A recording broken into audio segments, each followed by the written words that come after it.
Hare Hare Krishna, Krishna Krishna Hare Hare, Hare Rama, Rama Rama Hare Hare. Srila Prabhupada ki jai, Ananta Koti Vaishnava Vrinda ki jai, Nitai Gaur Premanande Hari Hari Gaur. So once again, dear devotees, welcome to this 24th session on Śrī-Caitanya-Śikṣāṣṭakam. I'm very happy to see all of you, and I'm very thankful, Param Karuna Prabhu, that you have kindly assembled here and you're kindly present here, and all the devotees have kindly assembled here. And thank you also to Dhameshwar Mahaprabhu Prabhu, who's kindly been hosting all these sessions. Today he's not present, but next time definitely we'll have him with us. But Param Karuna Prabhu, before we begin, would you like to say something? Because we're going to resume after a gap of almost 2.5 or 3 months. So we'll be paused for the time being. Oh, you're putting me on the spot. I'm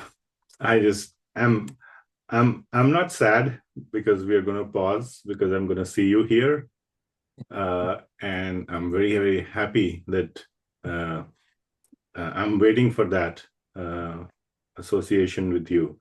So, but yes, I'm a little bit sad that we will pause the talks, and I'll miss all the devotees here who join every week. It has, as many devotees have been joining here ever since Upadeshamritam, and it's becoming. I've begun to know many of them, especially those who open their camera and ask questions, such nice questions. So this series has been so enlivening. Not just this, even the previous one. There's just tremendous amount of learning that has occurred personally for me. Thank you so much, Prabhuji. I pray to Lord Sri Krishna, to Srila Prabhupada, to the entire Guru Parampara, that they shower their mercy on you, and for everything that you have done, for being such an important link in this chain to bring their message to us. I'm very thankful to have the association of all like-minded devotees. And I'm very thankful that all devotees are present here today. And I'd not like to take more time, but I'd like to begin, dear devotees, the 24th session of Śrī-Caitanya-Śikṣāṣṭakam. Thank you once again, Parama Prabhu, for kindly being the host today. Before we begin, dear devotees, I'd like to once again recite the verse that has been composed for this particular verse of Śrī-Caitanya-Śikṣāṣṭakam. एकात्मनि व्यवस्थायां त्रिदेहे वाक्चतुष्टये पञ्चतत्त्वे षडक्षेषु सप्तचक्रेषु मे तथा सदा विशतु गौरांग मा प्रभुमुखोद्गतं रम्यं शिक्षाष्टकं येन धन्यः स्याम भूरि भूरिशः. The one soul, two states, living and dead, three bodies, gross, subtle and causal, four levels of speech, para, pashyanti, madhyama and vaikhari, five elements, earth, water, fire, air and ether, six senses, mind and five gross senses, and seven chakras, Mooladhar, Swadhishthan, Manipur, Anahat, Vishuddha, Agya, and Sahasrar, belonging to me. May there be complete permeation of the 8 delightful Śikṣāṣṭakam verses emanating from Sri Gauranga Mahaprabhu's mouth. By such permeation, I shall certainly become greatly and exceedingly fortunate. Dear devotees, it is also our practice to have a fresh realization on Shri Harinam in every session. So I'll begin this session also with such a realization. This verse is in the meter Vasanta Tilakam.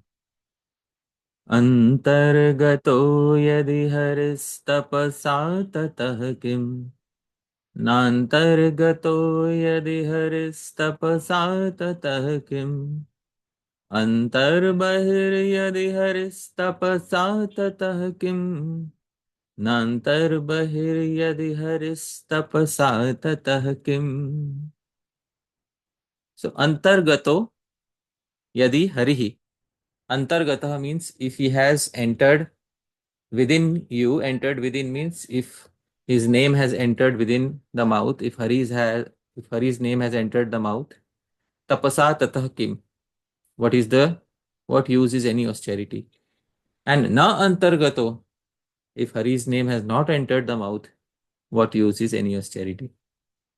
So dear devotees, this is a particular style of, it is a particular literary ornament which we call Lat Anupras. Lat Anupras means this Anupras, this repetition is done especially in Lat Desh. Traditionally, it was very much loved in Lat, that is Gujarat, which is presently in India. So usually two lines are almost the same, maybe only one syllable is changed. So that is what Lat Anupras is. Antargato yadi Haris, if Hari's name has entered the mouth, tapasa tatakim. What is the use of any austerity? Because you've already attained the ripened fruit of all austerities. And nantargato yadi Haris, tapasa tatakim. And if Hari's name has not entered the mouth, what use is any austerity? Antar bahir yadi Haris, tapasa tatakim. If Hari exists within and outside of oneself, it means that if one's external life is full of Krishna Bhakti and one's mind is full of Krishna Bhakti, one's heart is full of Krishna Bhakti, tapasa tatah kim, what use is any austerity? And nantar bahir yadi haris tapasa tatah kim. And if Hari doesn't exist within and outside of oneself, what use is any austerity? So this is from the Bhagwan Naam Mahatmya Sangraha, and it is a collection of verses glorifying Bhagwan Naam. And this verse is also often quoted by Srila Bhaktisiddhanta Saraswati Thakur Prabhupada, because he also compiled a set of verses in which this verse was to be found. We'll move ahead, dear devotees, and we are continuing our second verse of Śrī-Caitanya-Śikṣāṣṭakam. Namnam akari bahudha nija sarva shaktis tatrarpita niyamitaḥ smaraṇe kālaḥ etadrishi tava kripa bhagavan mamapi durdaivamidrishamiha jani nanuraga. Prabhu, can you kindly read the Anvay? O Bhagavan, in regard to your unlimited names, immense variety has been manifested by you.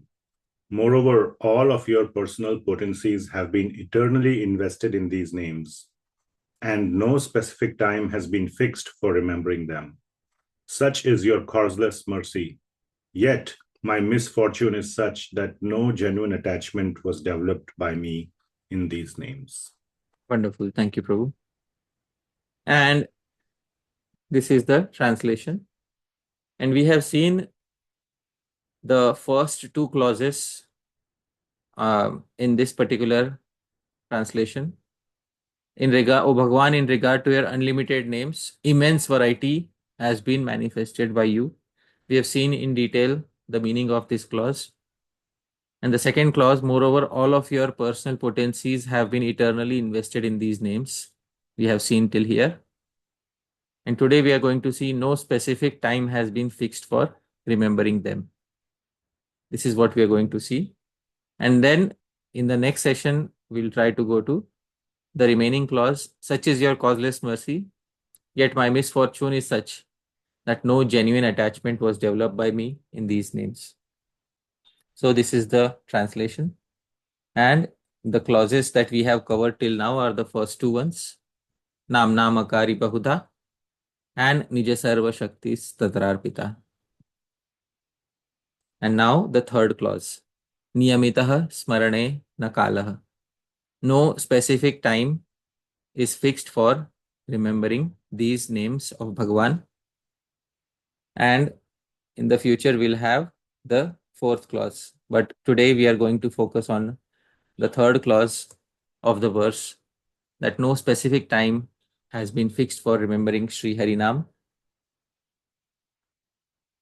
Sri Radha Govindanath begins his explanation on this particular clause. He says, the Chaitanya Charitamrit has explained this clause as follows. And how does the Chaitanya Charitamrit explain it? Khaite shuite yatha tatha nama laye kala desha niyam nahi sarva siddhi hai. Kala desha niyam nahi. There are no time-based or location-based rules in regards to Harinam. In whatsoever way a person utters the name, yatha tatha namalay, khaite shuite, while eating or while sleeping, sarva siddhi hoy, it ensures perfection in all attainments. So dear devotees, this is the verse of Sri Chaitanya Charitamrit, which speaks of the same thing that Sri Chaitanya Mahaprabhu was speaking when he said, niyamitaḥ smaraṇe kālaḥ. So there are no rules or regulations when it comes to the time of remembrance. And the Chaitanya Charitamrit goes one step ahead. Desha niyam nahi. There are no location based rules also in regards to Sri Harinam. So at whatever time and whatever place, one can utter Sri Harinam, Sarva Siddhi hai, and one can attain the perfection of the human form of life. Then he further explains and says, the Hari Bhakti Vilas speaks on similar lines. Now he is going to quote a Praman from Sri Hari Bhakti Vilas. And dear devotees, please pay close attention to this Praman.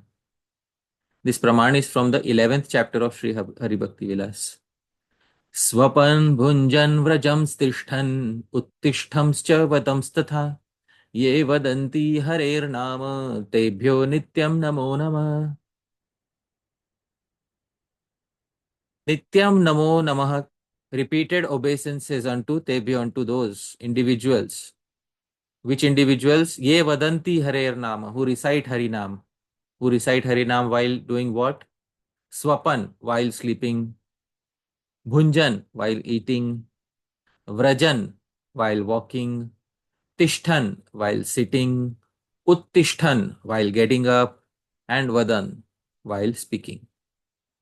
So all these, Swapan, Bhunjan, Vrajan, Tishthan, Uttishtan, these are present tense as it is happening right now.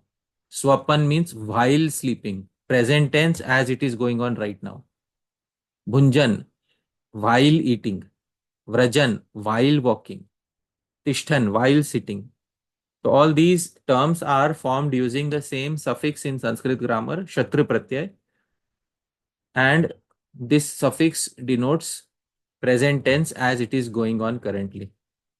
So swapan, while sleeping. Somebody is just lying down on the bed and they recite Harinam. Bhunjan, somebody is just eating and they recite Harinam.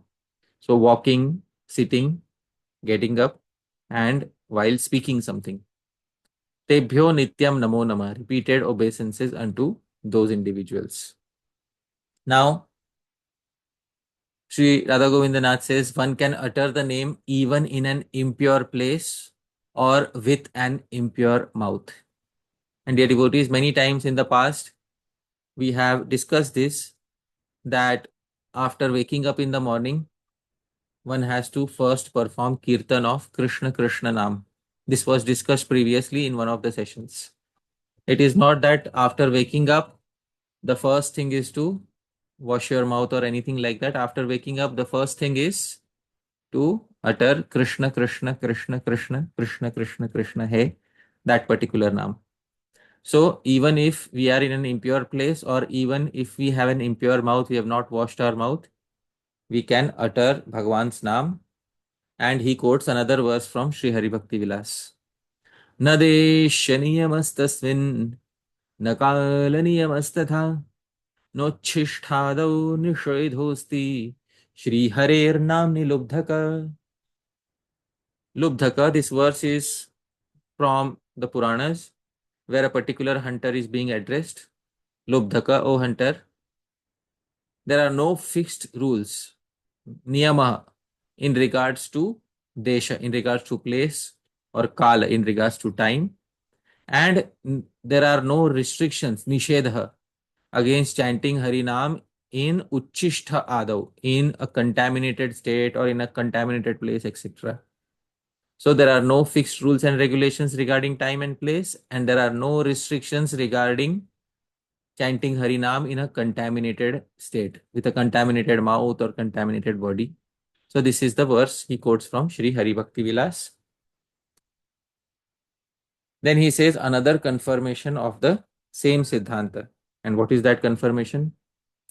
न देश कालावस्थासु शुद्ध्यादिकमपेक्षते किंतु स्वतंत्रमेवैतन्नाम कामितकामदम्.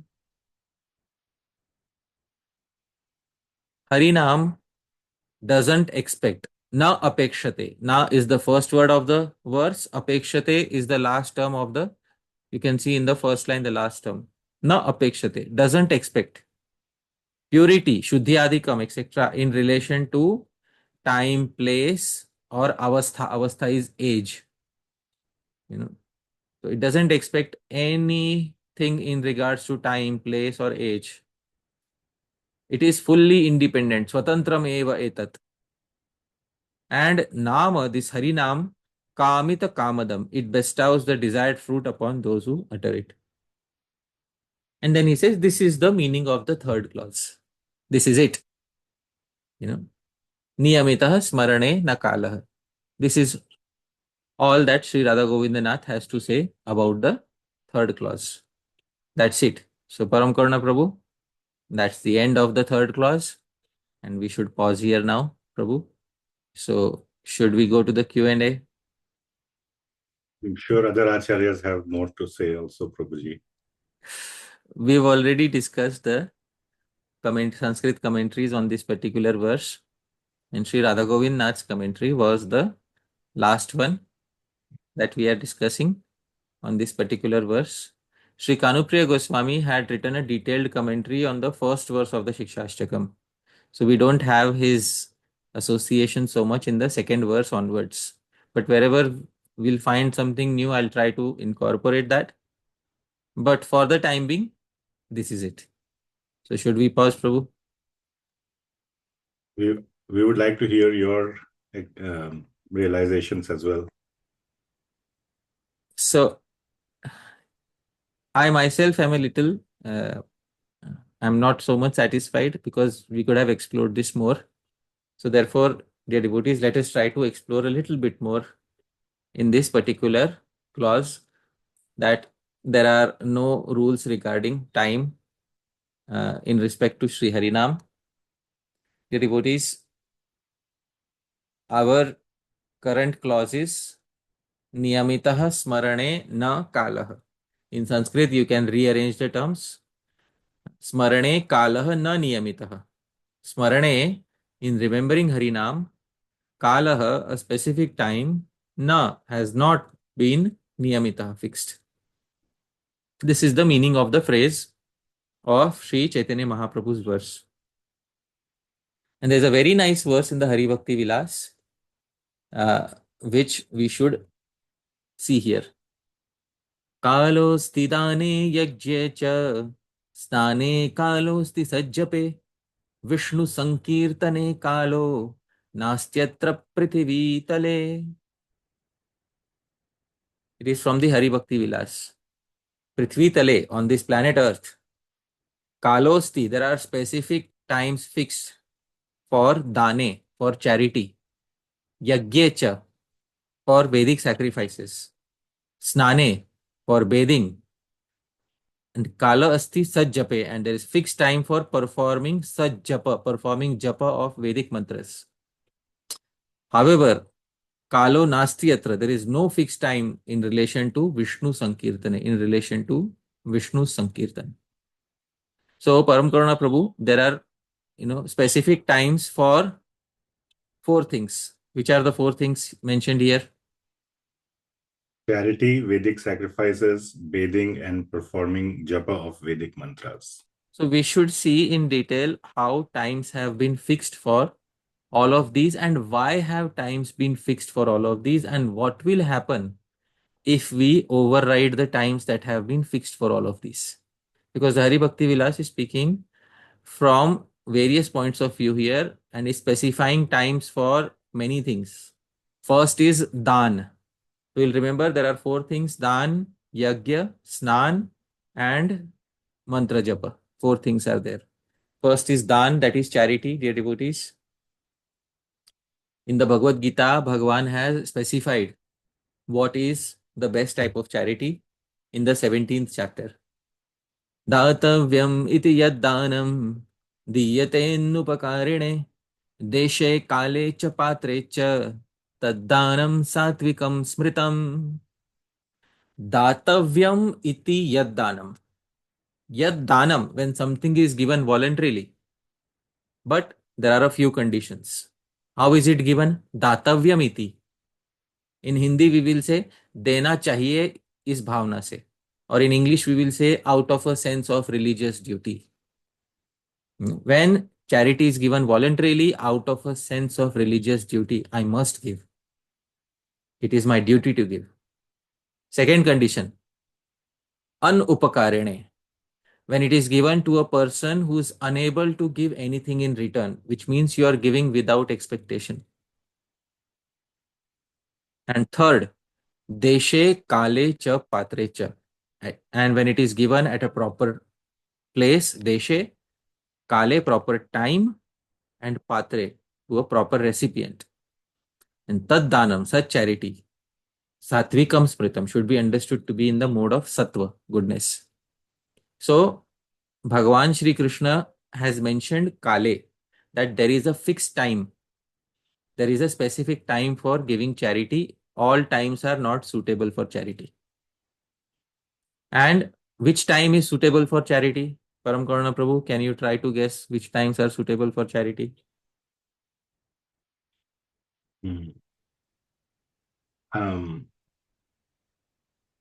I time of day, do you mean, or a situation?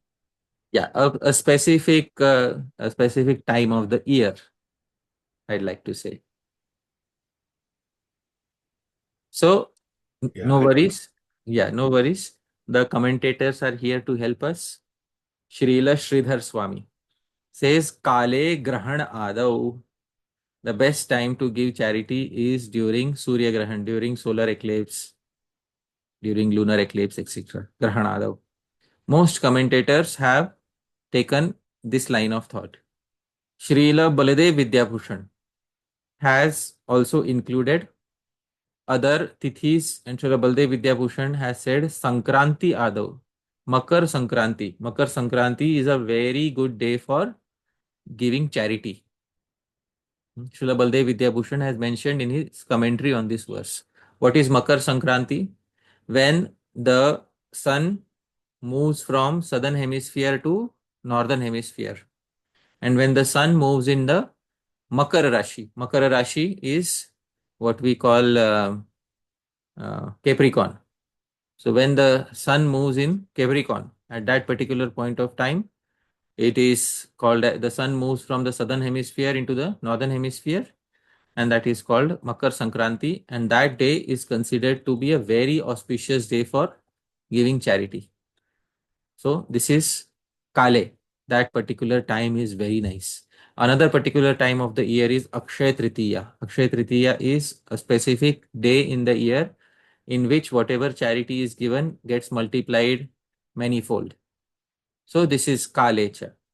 So as the Hari Bhakti Vilas said, that there are four things in which time is to be considered. First is in charity, right? Then second is Vedic sacrifices, and third is bathing, snan. Fourth is chanting of Vedic mantras. So we have seen about charity. And what will happen if we don't give charity at a proper time? That also we should know, because we should also see the negative side.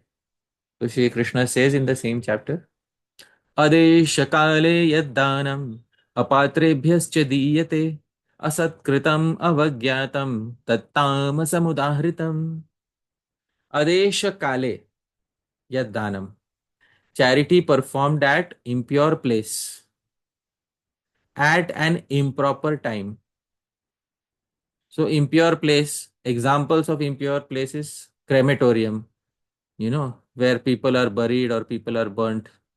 So at such places, hmm, at an improper time. So what is the meaning of improper time? We have to see here.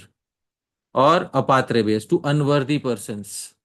And most commentators say unworthy person means giving charity to Nata Vita. For example, giving charity to those whose character is not good, to those who are making a livelihood out of acting, out of acting. So it would include most movie stars, etc. So to unworthy persons without proper attention and respect, asat kritam avagyatam, tat tamasam udaharatam is said to be in the mode of ignorance. Our concern here is kal. Srila Sridhar Swami says, akale ashauchadi samaye. Akale means at times of impurity. What is the meaning of times of impurity? For example, there is a time known as Sutak. Sutak is a time of ritual impurity when somebody has died in the family. For a certain number of days, there is what is known as Sutak. There is ritualistic impurity, and that is what Srila Sridhar Swami is indicating at. Also, for ladies, there is a certain time of the month when there is monthly impurity of body, and that particular time also has been indicated here, dear devotees.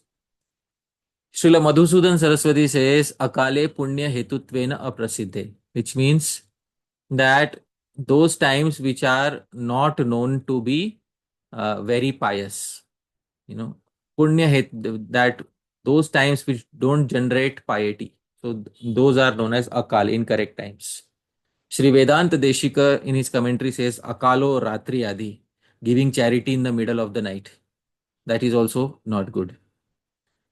Shri Keshav Kashmiri says Akale means any tithi, any day except for these days. Sankranti, I told you, when the sun moves from southern hemisphere to northern hemisphere. Dwadashi, Dwadashi is, we know, after Ekadashi. Dwadashi is a perfect day for giving charity. Darsha, Darsha is the new moon day. Vyatipat, Vyatipat is new moon day on a Sunday, and the moon should be aligned with certain constellations, Ardra or Shravan, or Ashlesha. There are certain combinations of the moon that is called as Vyatipat. And Punya Kala Rahite, devoid of any time, devoid of these auspicious times, is Akal, is not a proper time to give charity. So this is what is specified. In general, we can take the most lenient uh, uh, explanation by Sri Vedanta Deshika. Don't give something at night, give something after sunrise, and at least ensure that the day is not an inauspicious day. It is an auspicious day, so that the result of the charity is multifold. So this is what the Hari Bhakti Vilas verse was saying, that there is specific time fixed for charity. Now we have seen specific time fixed for charity, Param Karuna Prabhu. There is also specific time fixed for something else after charity. What was the second thing after charity? Yajna. Yajna, Right. yes. So yajna was the second thing. And for yajna, times have been fixed. In fact, a yajna has to be performed at a specific fixed time, and that time is decided before the yajna. And we have to learn a separate branch of the Vedas specifically for understanding time calculations, and that branch is known as Jyotish. Unless somebody understands Jyotish, astronomical calculations, astrological calculations, it will become impossible to perform a Vedic sacrifice at a proper time. Dear devotees, therefore, Jyotish Shastra says, Veda hi yagyartham abhipravritta कालानुपूर्वा विहिताश्च यज्ञा तस्मादिदं कालविधानशास्त्रं यो ज्योतिषं वेद स वेद यज्ञम् Veda hi yagyartham abhipravritta. All the Vedas have been manifested for the purpose of executing yajna, sacrifices. The entire purpose of Vedas is to execute sacrifices. And sacrifices are kala anupurva. They are prescribed according to specific times. Tasmat, therefore, idam kala vidhana shastram, one who understands the science of timings for performing yajnas. Yo Jyotisham Veda Saveda Yajyam, he understands the process of performing yajna. And one who understands the process of performing yajna has understood the Veda, dear devotees. Therefore, there are specific times fixed for specific yajnas. And those times have to be decided according to the Veda and according to Jyotish Shastra. The Jyotish Shastra, astronomy, astrology, it gives us detailed information on what time is most auspicious for executing a particular sacrifice. 3 times are considered to be most auspicious. And what are those 3 times? And those 3 times, dear devotees, are Anudita. Anudit means before the sun has risen. Udita. Udita means after the sun has risen. And Udita Anudita means between night and sunrise. The sun has not fully risen, yet the rays of the sun are present. So these 3 times are considered to be most auspicious for performing a Vedic yajna. If we decide, let's say, if a particular Brahmana decides that he takes a sankalpa, he takes a vow, that I will execute my fire sacrifice after sunrise. Then he has to execute that fire sacrifice after sunrise, not before sunrise. And let's say if he takes a vow that I will execute my sacrifice before sunrise, then he has to execute it before sunrise and not after sunrise. Let's say a Brahmana takes a vow that I will execute my fire sacrifice before sunrise. That means when the stars are still visible. And after taking this vow, he gets delayed, and while executing the fire sacrifice, the sun rises. What happens? So it is mentioned, Shyavosyahutim abhyavaharati udite juhoti. The dogs of the devatas, the dogs of the gods, named Shava, eat the offerings of somebody who offers sacrifice after sunrise. This is a person who had taken a vow that I will offer sacrifice before sunrise. But he got late and he offered after sunrise. So the devatas, knowing that this person is not true to his word and is a lazy person, the devatas, instead of eating the offerings themselves, give it to their dogs, and the dogs are named Shava. Shabalosyahutim abhyavaharati yo anudite juhoti. And if somebody has taken a vow that I will offer oblations, I will offer my fire sacrifice after sunrise, but due to haste or due to some other reason he offers before sunrise, then another set of dogs of the devatas, Shabala, eat the offerings of a person who offers before sunrise. This is mentioned in Vatsyayan Bhashyam on Nyaya Sutras of Gautam Rishi. So at which time should we offer sacrifice? At both times, the dogs of the devatas are ready to eat our offerings. But we want that the devatas should directly accept our offerings. So the time at which we took the sankalpa, we took the vow, at that particular time, and the time which has been given to us by Guru Parampara. If we are whichever branch of the Vedas we are belonging to, and whatever our Guru Parampara has told us, according to that we have to execute the fire sacrifice. So there are prescribed times for yajna, and missing those times means that the yajna has failed, dear devotees. All right, so this is for yajna. Now we will notice one thing. Param Karuna Prabhu, what was the first thing in regards to which time is necessary? Charity. Charity. And the second thing is yajna. In both these things, there is something common. And what is common? Out of both of these things, the performer wants something, in the afterlife. In the next life, I should get some piety. So there is some motivation behind giving charity. There is some motivation behind performing yajna. Why does a person perform yajna? So it is specified in Shastra, Swarga Kamo Yajeta, because that person wants to attain Swarga, wants to attain the planet of the Devatas. Therefore, a person performs a Vedic sacrifice. Why does a person perform charity? The Bhagavad Gita verse that we had seen, Datavyam iti yaddanam, I must give. That is the feeling. Why must I give? Because in my next life, I wish to be born in a proper, prosperous family. With that feeling, a person gives. So there is something transactional behind charity, there is something transactional behind yajna. And the next factor, Param Karuna Prabhu, after charity and Vedic yajna, what is the third factor? Do you remember?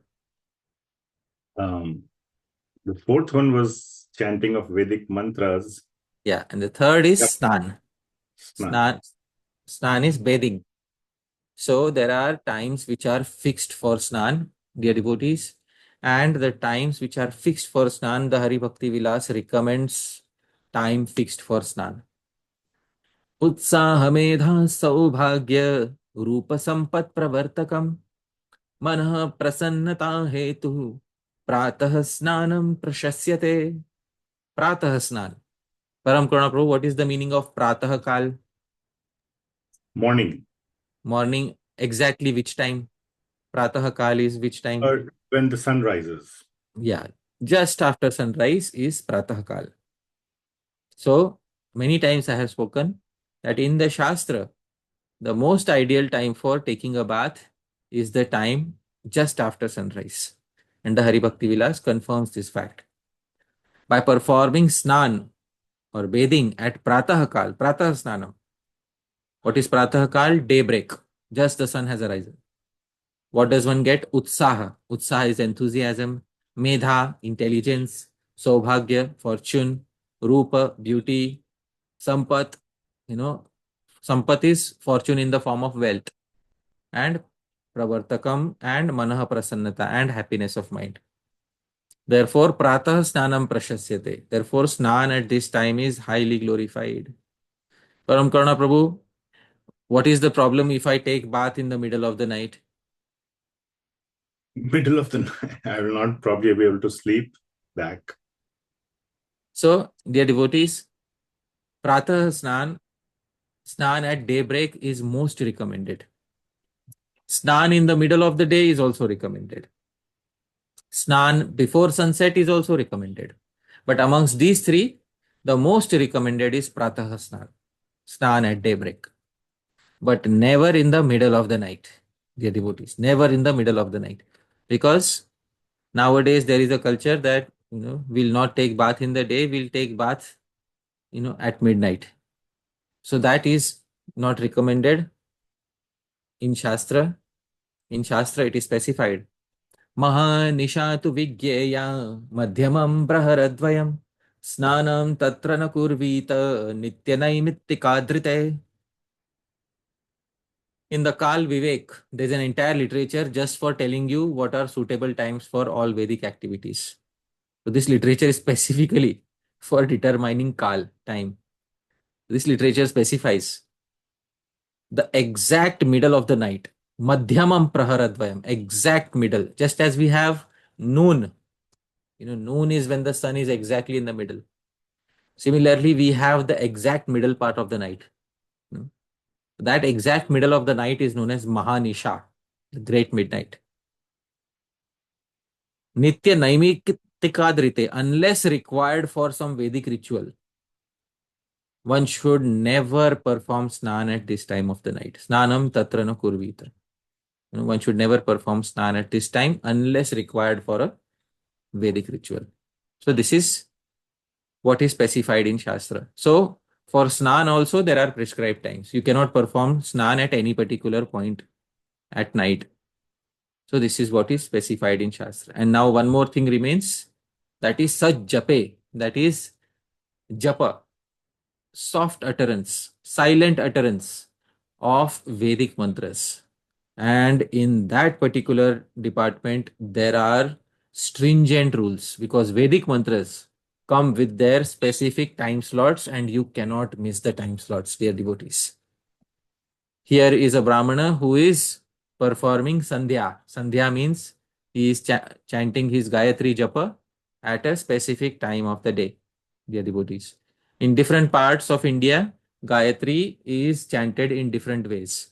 In Bengal, Gayatri is chanted by rolling the thread around the thumb. In other parts of India, they don't do that. So, in different parts of India, the utterance of Gayatri Japa is performed slightly differently.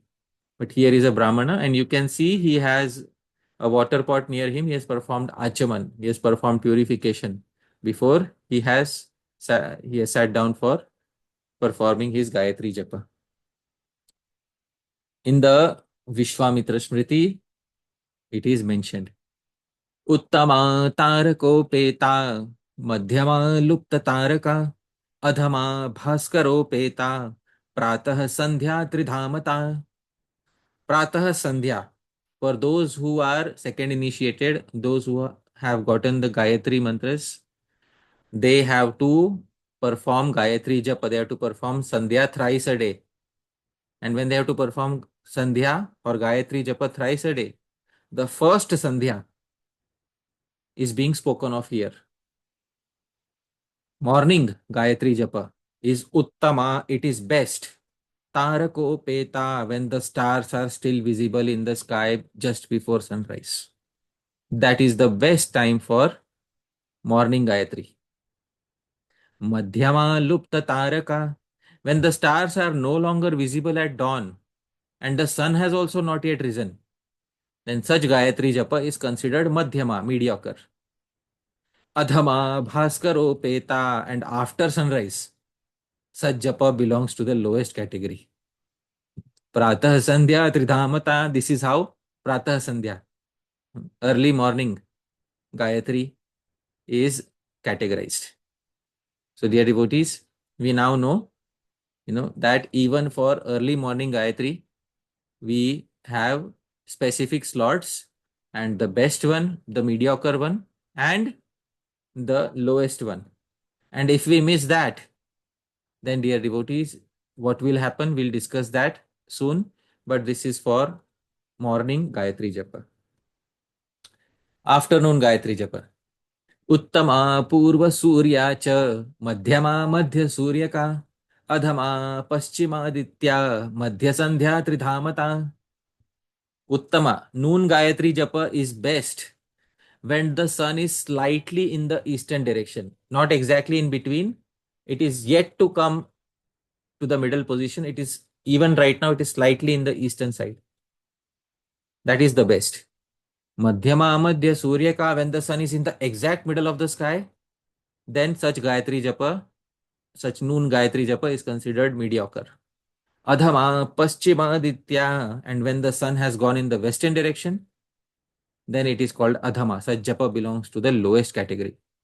Madhya Sandhya Tridhamata, this is Madhya Sandhya. This is noon Gayatri Japa. Dear devotees. Finally, evening Gayatri Japa. Uttama Surya Sahita Madhyama Lupta Bhaskara Adhama Tarako Peta Sayan Sandhya Tridhamata. Uttama Surya Sahita. Evening Gayatri Japa is best when Surya Sahita, when the sun is still visible in the evening sky.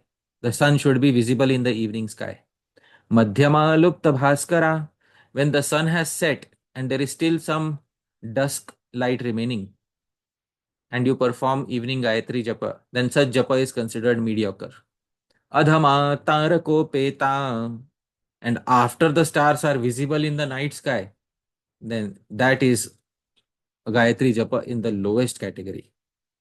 Sayan Sandhya Tridhamata. These are the three categorizations of Sayam Gayatri, Sayam Sandhya, evening Gayatri Japa.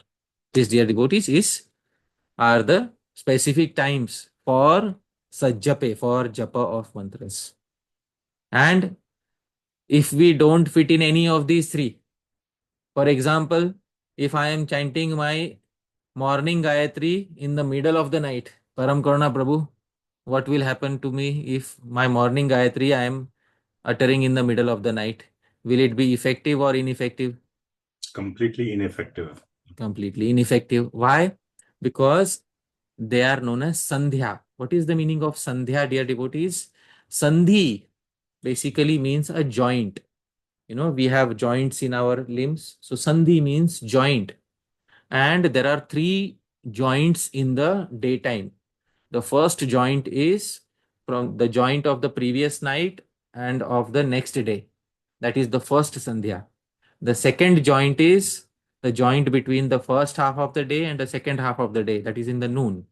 And the third joint is the joint between the uh, latter half of the day and the night. So there are three Sandhyas. There are three joints in the day, and there are three Devis. There are three deities, presiding deities of the three Sandhyas. The presiding deity of the first Sandhya is known as Gayatri Devi. The presiding deity of the second Sandhya is known as Savitri Devi. And the presiding deity of the third Sandhya is known as Saraswati Devi. So Gayatri Devi, Savitri Devi, Saraswati Devi are the three presiding deities of the three Sandhyas. And we should honor these three presiding deities in their proper time. I hope you are able to understand. Let's say a particular guest arrives at a home at a particular time, Param Karuna Prabhu. Should we be prepared before their arrival?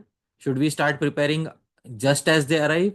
Or should we prepare after they have arrived and they are sitting for 10 minutes? When should we prepare for their arrival? Before. Before their arrival. Therefore, the ideal time is before the Sandhya begins. A mediocre time is after the Sandhya has, just commenced. And the worst time is Sandhya is about to end and you are yet to honor it.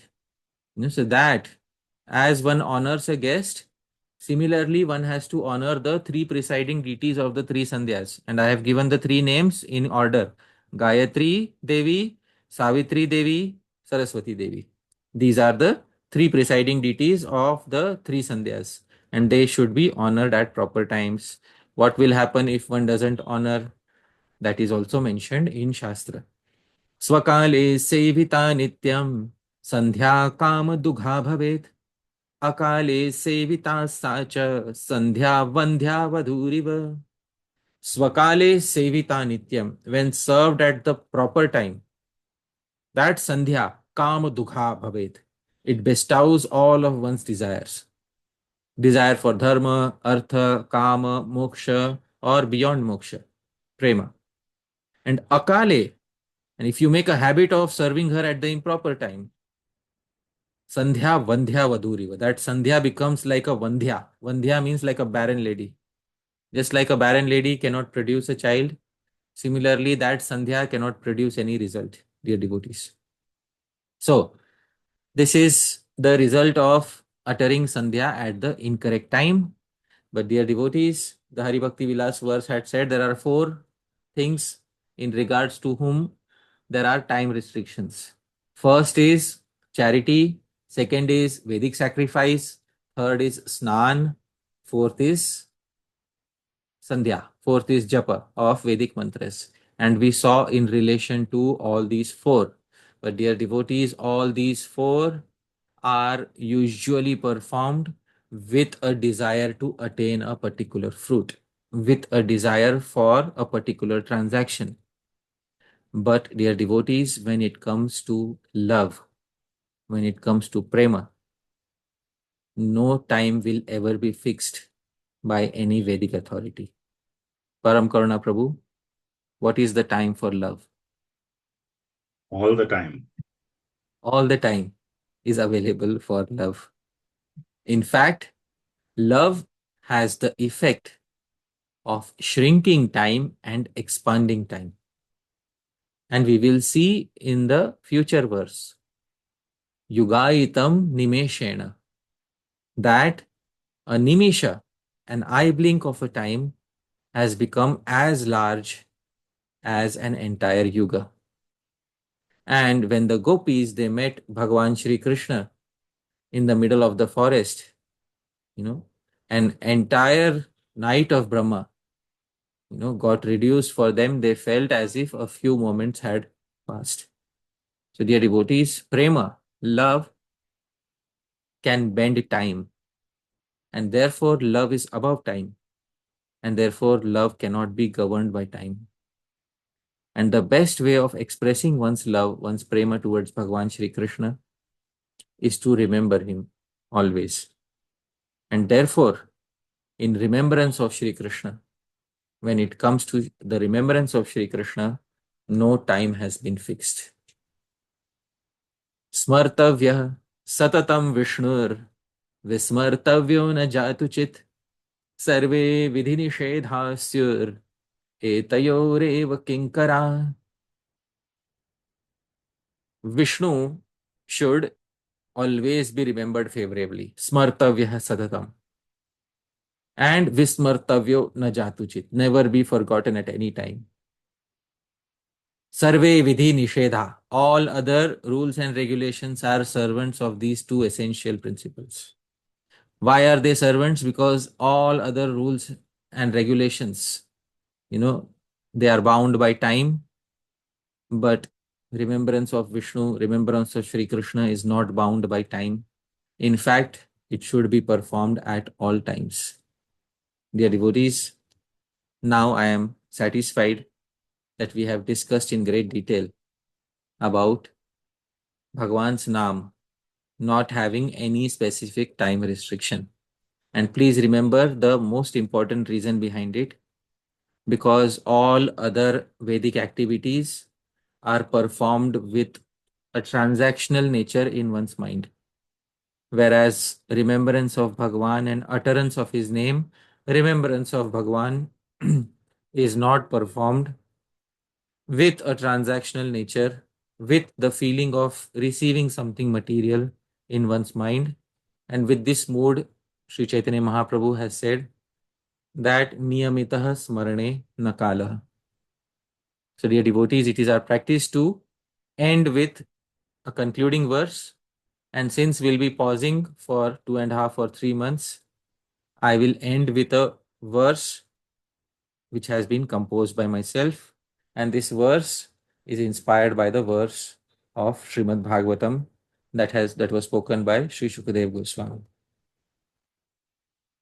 Akale sarvakale va mrityukala udaradhi तीव्रेण भक्ति भावेन कंसारेर नाम संस्मरेत. Kale, at incorrect times. Sarva kaleva, at all times. Mrityu kale, and specifically at the time of death. Udaradhi, a broad-minded person. Tivrena bhakti bhavena kamsarer nama samsmaret. A broad-minded person should remember the name of the enemy of Kamsa with great devotional fervor. This, dear devotees, is a verse composed out of inspiration on this particular clause of Sri Chaitanya Mahaprabhu's verse. I'd like to pause my speech here. Thank you very much. Yadatra schalitam kinchit vidvam sah purayantu tat. Yadatra saushthavam kinchit tad guroreva me nahi. Yadatra schalitam kinchit. If there's anything mistaken in what I spoke, vidvam saha, you are learned devotees purayantu tat. Please correct any mistakes. But yadatra saushthavam kinchit. If there's anything nice, please remember tad guroreva. Everything belongs to my Guru Janas. Beginning from the Guru who taught me how to write the first alphabet, and all the way up to my Diksha Guru and Shiksha Gurus. It belongs to all of them. All of you are also my Guru Janas. It belongs to you. Me nahi, it doesn't belong to me. Thank you very much, dear devotees. Thank you, Param Karuna Prabhu, for kindly hosting today's session. Hare Krishna. Thank you, Prabhuji. Thank you so much. So much to learn from these sessions. So, as I said earlier, it's a mixed thing that we'll be pausing the series, but yes, you will be traveling to Europe and then to USA.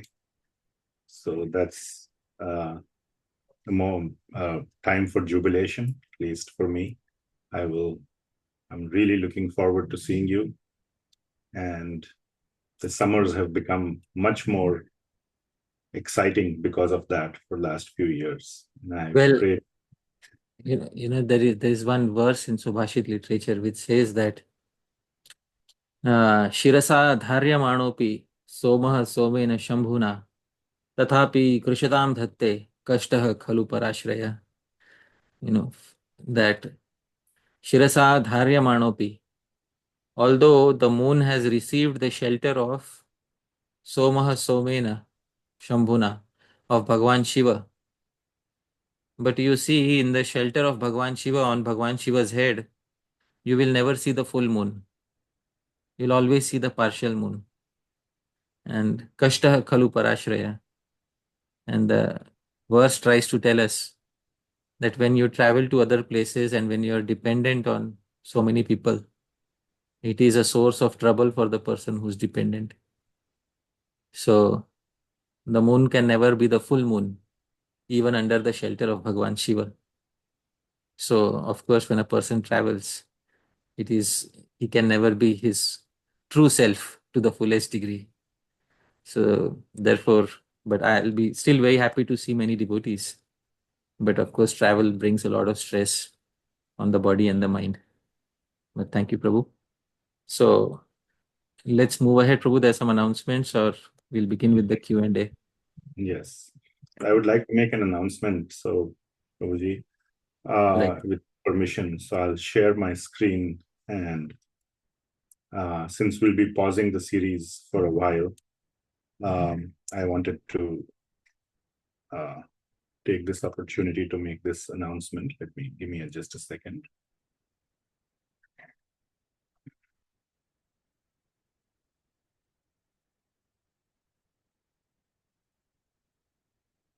I hope the screen is visible. Yeah. Yeah.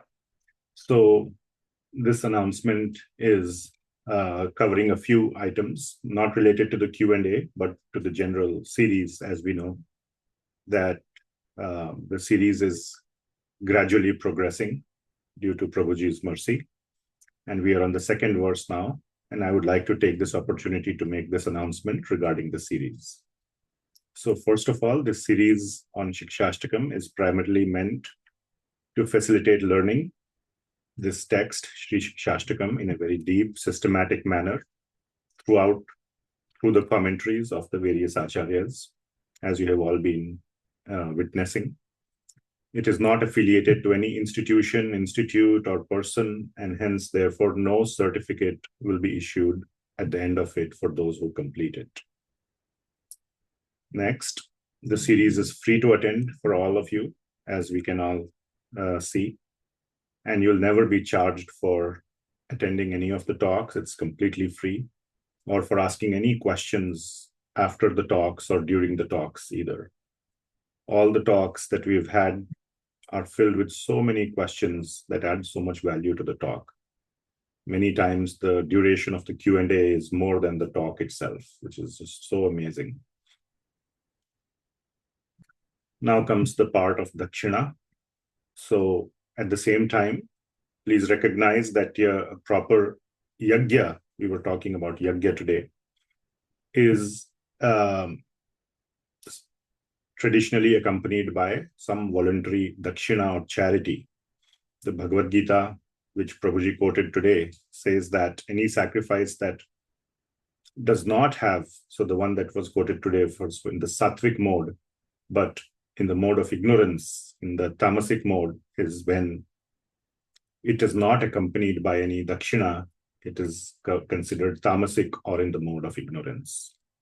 So here is a call that I would like to make, that for devotees who would wish to give voluntary, it's completely voluntary, dakshina, can do one of the two things. One is that if you are part of the WhatsApp group on Siksastakam, I will be putting out a message. You can reply to that. So please reply to that message in the group, expressing your desire to contribute. I will make a list of devotees and I will contact you based on whoever has volunteered to offer dakshina. And here is the number. Just saying that I will contact you may not mean anything. These days, a lot of fraud is occurring online. So my picture or my name is known to many people, but my phone number, if the message is coming from my phone number, then you know that it is me. If it is any other phone number, then it's not me. So please make a note of this, that I will contact you, which means that this phone number will contact you via WhatsApp. And obviously you will see my name, but most important is this phone number or WhatsApp number. Okay. If you are not part of the Siksastakam WhatsApp group and are watching this as a recording on YouTube, which is available through Prabhuji's through his YouTube channel, where so many other videos are also available, then you can send an email to this email address, which is mentioned here. And you can express your desire to give dakshina and specify your WhatsApp number in that email. And you will either receive an email or a WhatsApp message, again, only from me. And this is my email address. So you will receive an email from me. Any other email address is not me, and you should disregard that. So this is my email address. This is my phone number, and I and only I will contact you. So please do not entertain any emails or WhatsApps from any other phone number or email. So yeah, only I and only I will contact you for seeking dakshina. That too, after you have volunteered. I will not contact anybody who has not volunteered. So that there's no pressure. There is no, there's no anything. So no other devotee, even Haripar, just to make things very clear, even Parshad Prabhuji or Dhameshwar Mahaprabhu Prabhuji will not contact you, because again, the idea is to eliminate fraud. And if anyone else contacts you, just ignore that message, and it's a fraud. You will only be contacted by me. And in case you are unable to give due to any reason, that's no problem at all. Absolutely. This series is completely free to attend. Everyone is most welcome to attend. There is no loss of affection or any hard feeling for anything for those who are not able to give. So please, this is not any kind of a pressure. Only if you are able to give, please give freely from your heart to Prabhuji. That's the Brahminical way of giving and completing the yajna of learning the knowledge that we are receiving. That's all. So thank you very much, dear devotees. Once again, the summary is those who are viewing this live and not viewing this live and are watching the recording, you can send an email to this email address, and then I will contact you after that. And those who are part of the WhatsApp group can respond to the WhatsApp message that I will send, and you can express your desire. I will contact you. So I hope this announcement is clear. So if you have any questions regarding the announcement, you can ask that as well. And otherwise, Prabhuji, anything else you wanted to announce regarding this? But this was my desire to announce this, and nothing specific to add, Prabhu. It is very informal, and just like I learned in my childhood, my teachers, those who would teach me Shastra, they would say it's perfectly voluntary. If somebody is incapable of giving anything, no problem. And somebody is capable of giving, that is also very nice. So that is the mode with which, the series is going on. And everybody is treated equally, irrespective of how much they can give. So that's all. Yes, Prabhuji. Okay. So I hope this is clear. Now we will move to our Q&A portion of the talk. So once again, just some ground rules. We will please raise your hand in Zoom, and we will go in the order it is the hands were raised, or at least as in the order in which it appears on my screen. Please keep your questions relevant to the talk, and no loaded questions, please. We want to keep it as informal as possible and institution and personality free. And we will take one question at a time and come back.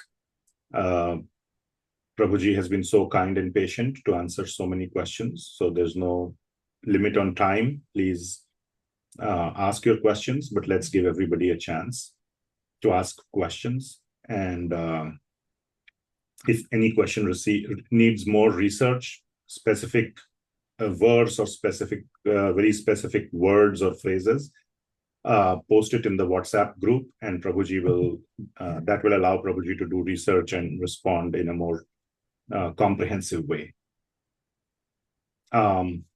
Anything else, Prabhuji? No, that's it. Informal mode. Let's begin.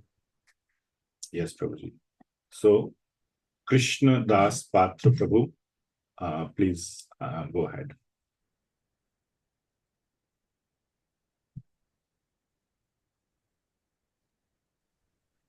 Hare Krishna, Pranam Prabhuji. My pranams. Thank you so much, Prabhuji, for sharing this. Prabhuji, my question is it appropriate to perform deity worship during Sutak? Is it appropriate to perform deity worship during Sutak?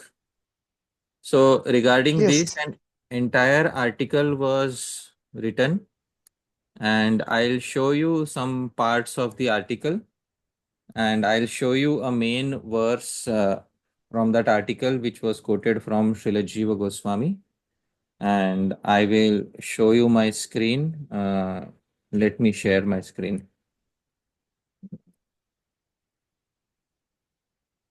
This article was posted on 6th of January 2023, DT service and other sevas during Sutak. All right. So what I'll do is, the first praman is, let me go through the pramana. Sutakado Bhagavad Puja na karya iti ayatam, kintu yasya Vaishnavasya nitya puja niyamas tena tatrapi puja kartavya. Translation is, in Sutak, one does not perform deity worship. However, for an initiated Vaishnava who has a vow of Nitya Vigraha Seva, daily deity worship, this restriction is not applicable. So such Vaishnavas should continue to carry out, which is the reference Digdarshini commentary on Hari Bhakti Vilas 12.65 to 68. Second Praman. Srila Jiva Goswami, this is from Hari Bhakti Vilas, Pratishthitarcha na tyajya yavat jivam samarchayet, varam pranasya va tyaga shiroso vapi kartanam. Service of a deity that has been installed should never be given up by an initiated Vaishnava. One should continue to worship the deity as long as one lives. Rather than giving up such service, one should give up one's life or cut one's head.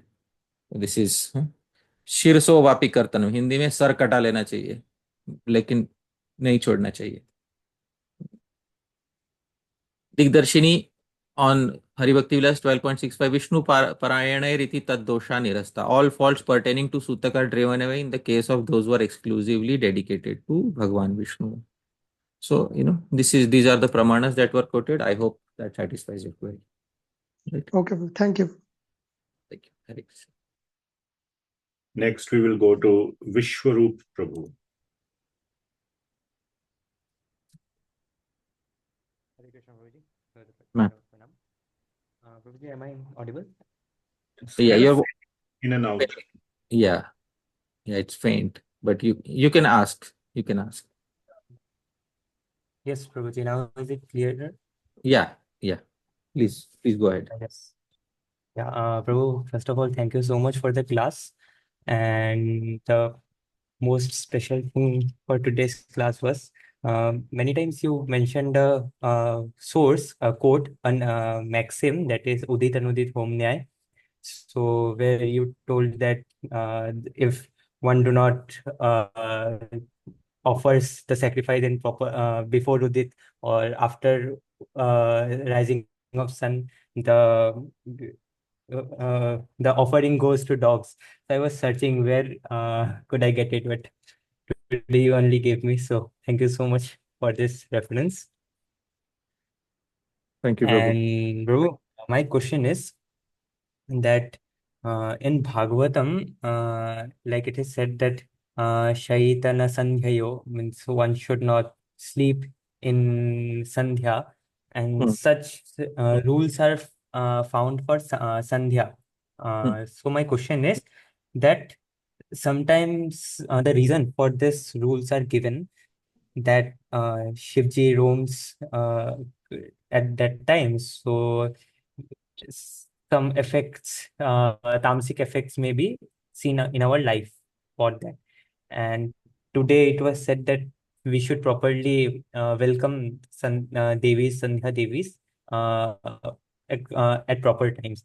So can you please clarify about why such rules, so many other auxiliary rules are given regarding sandhyas? Sandhyas are most suited for japa. And let's say if one is not performing japa during their sandhya time and they are sleeping. So obviously they are going to get the negative result of not performing their sandhya, Vedic sandhya. And secondly, uh, usually when one sleeps, one becomes contaminated in all gates of the body. And usually when one is contaminated in all gates of the body, and especially if one is weak psychologically or especially physically, then there is a good chance that entities such as ghosts, etc., may take advantage of that. Sometimes you might have seen a person who is sleeping and from one side of their mouth, they are dripping. Such people especially are considered to be unclean while they are sleeping, and such people are prone to be attacked by ghosts, etc. Nowadays, they call it sleep paralysis. Sleep paralysis means you're unable to wake up because somebody's sitting on your chest. You feel as if somebody's sitting on your chest. They call it sleep paralysis. But usually, due to uncleanliness, there are some ghostly entities which attack you. So, and especially they are more active during these times. And so therefore it is recommended not to sleep during such times. And also because you miss out on the opportunity to perform Sandhya if you are twice initiated. So that is the answer to the query. Prabhu, can I ask a small follow-up? Yeah, sure. So in that verse of Bhagavatam, Dvivachan is used, Sandhyayo. So the Madhyan Sandhya, is that not counted in that? No, the Madhya Sandhya is not counted in that because in the Madhya Sandhya, the sun is fully there and the night time is not present at all. So therefore, since the sun is fully, then there is no scope of darkness. So therefore, such entities are not present in the middle Sandhya. So that is it. And many people, they take sleep in the afternoon. Although according to Ayurveda, afternoon sleep is not recommended at all. But still, there are some people who are unable to, after the afternoon lunch, they are not able to keep awake and they take a small, nap in the noon. So, but even if they take a nap, they should first chant their Gayatri and then they should take a nap. So that is the answer to the query. Right. Okay. Hare Krishna. Thank you. Next, we will go to Kamniya Krishnan Prabhuji. Hare Krishna Babaji, my donor palm to at your lotus feet, donor palm to Param Karuṇā Prabhu, Dhameshwar Mahaprabhu, and all the Vaishnavas. Very good to see all of you back. So, very wonderful class, Prabhuji, as always. You always nourish our souls with a new information and things to follow for the future spiritual progress. So, Prabhuji, I have two questions, but I will ask only one at this time. First Sure. one is, you mentioned about that 4 things, right? That has to happen at the correct timings. Yeah. So at the same time, being a sadhaka, right? I'm talking particularly about the bedding before the sunrise. So generally, before the sunrise is like around 6:30 or something. Generally. Yeah. But as we do the chanting, we take a bath at say 5 o'clock or something like that. Yeah. So how we should correlate this, because this is like I'm a little bit confused over there. So if All you right. can clarify that. Yeah, thank you. Yeah. So bathing is optimum, most effective when done at sunrise. That is what Shastra says. Shastra doesn't say that bathing is ineffective if you do before sunrise. But Shastra is about bathing. Shastra is saying just one thing. Don't take a bath in the middle of the night. You can take a bath in the middle of the night if for some reason you have used the restroom and you have to take a bath. But other than that, there are some people who don't take a bath in the day, but take a bath only once in the night. So that is not recommended. Other times of the day are okay. But when it comes to the best time of the day, it is sunrise. That is what Shastra says. Other times are okay. But what is not recommended is middle of the night. So that is what is. Other times are okay. So when you are taking a bath before sunrise, that is also okay because it is not middle of the night. So you are taking bath at an okay time. But Shastra and there are other scriptures which tell you that when one wakes up from sleep, one should wake up in such a way that one should be refreshed. There are some people who after waking up and after taking a bath also, they don't feel refreshed because they have not had proper sleep. So therefore, Shastra says that, you should have proper sleep and after waking up at a proper time, you should perform Harinam Kirtan and then take a bath at the proper time, which is sunrise. And if you take earlier also, it is okay. It is not the most optimum according to Shastra. It is okay. And whatever works for you, but the only thing is not at midnight. That is all. So I hope that answers your query. So basically for the chanting is, so if we do before the chanting, it's okay, right? It's not a worst thing Yeah, to of do. course. And if you are second initiated, you must take a bath before your Gayatri. And that Gayatri has to happen just before sunrise. So for a person who is second initiated, they will have to take a bath, before sunrise. But that bath is not considered inauspicious. It is okay. It is good. But the most auspicious one is the one which happens after sunrise. And why is it the most auspicious one? Traditionally, people used to go to the river to take a bath. And when they used to go to the river to take a bath, they would take a bath in the river. And when looking at the sun, they would offer arghya, they would offer water to the sun. That is only possible after sunrise. It is not possible before sunrise. And that offering of water to the sun, you might have seen many times, people offering water to the sun. That Jalagni Surya. Offering to the sun is considered to be most auspicious. So that is very important. And for that reason, it is the most optimum snan. It is the most optimum bathing experience. But before that also you can do, but before that you cannot offer water to the sun. And therefore it is not the most optimum, but it is all right. Because you need to do it. I hope that clarifies. Yeah. Okay. Sure. Thank you so much. Thank you. Hare Krishna. Hare Krishna. Yeah. Next, we will go to Dorothea Mataji. Yeah.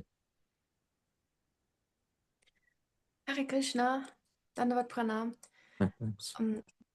I thought it's interesting that the Devatas do not accept an offering if one is lazy in offering it according to the prescriptions. And so if we're lazy in Seva for Krishna, then it may make sense that he's also not less inclined. So how can we overcome laziness in Krishna Seva? How can we overcome laziness in Krishna Seva? Well, laziness occurs due to anutsaha, disinterest. Somebody is lazy because they're not interested. That is the genuine reason for being lazy. And how do you remove disinterest?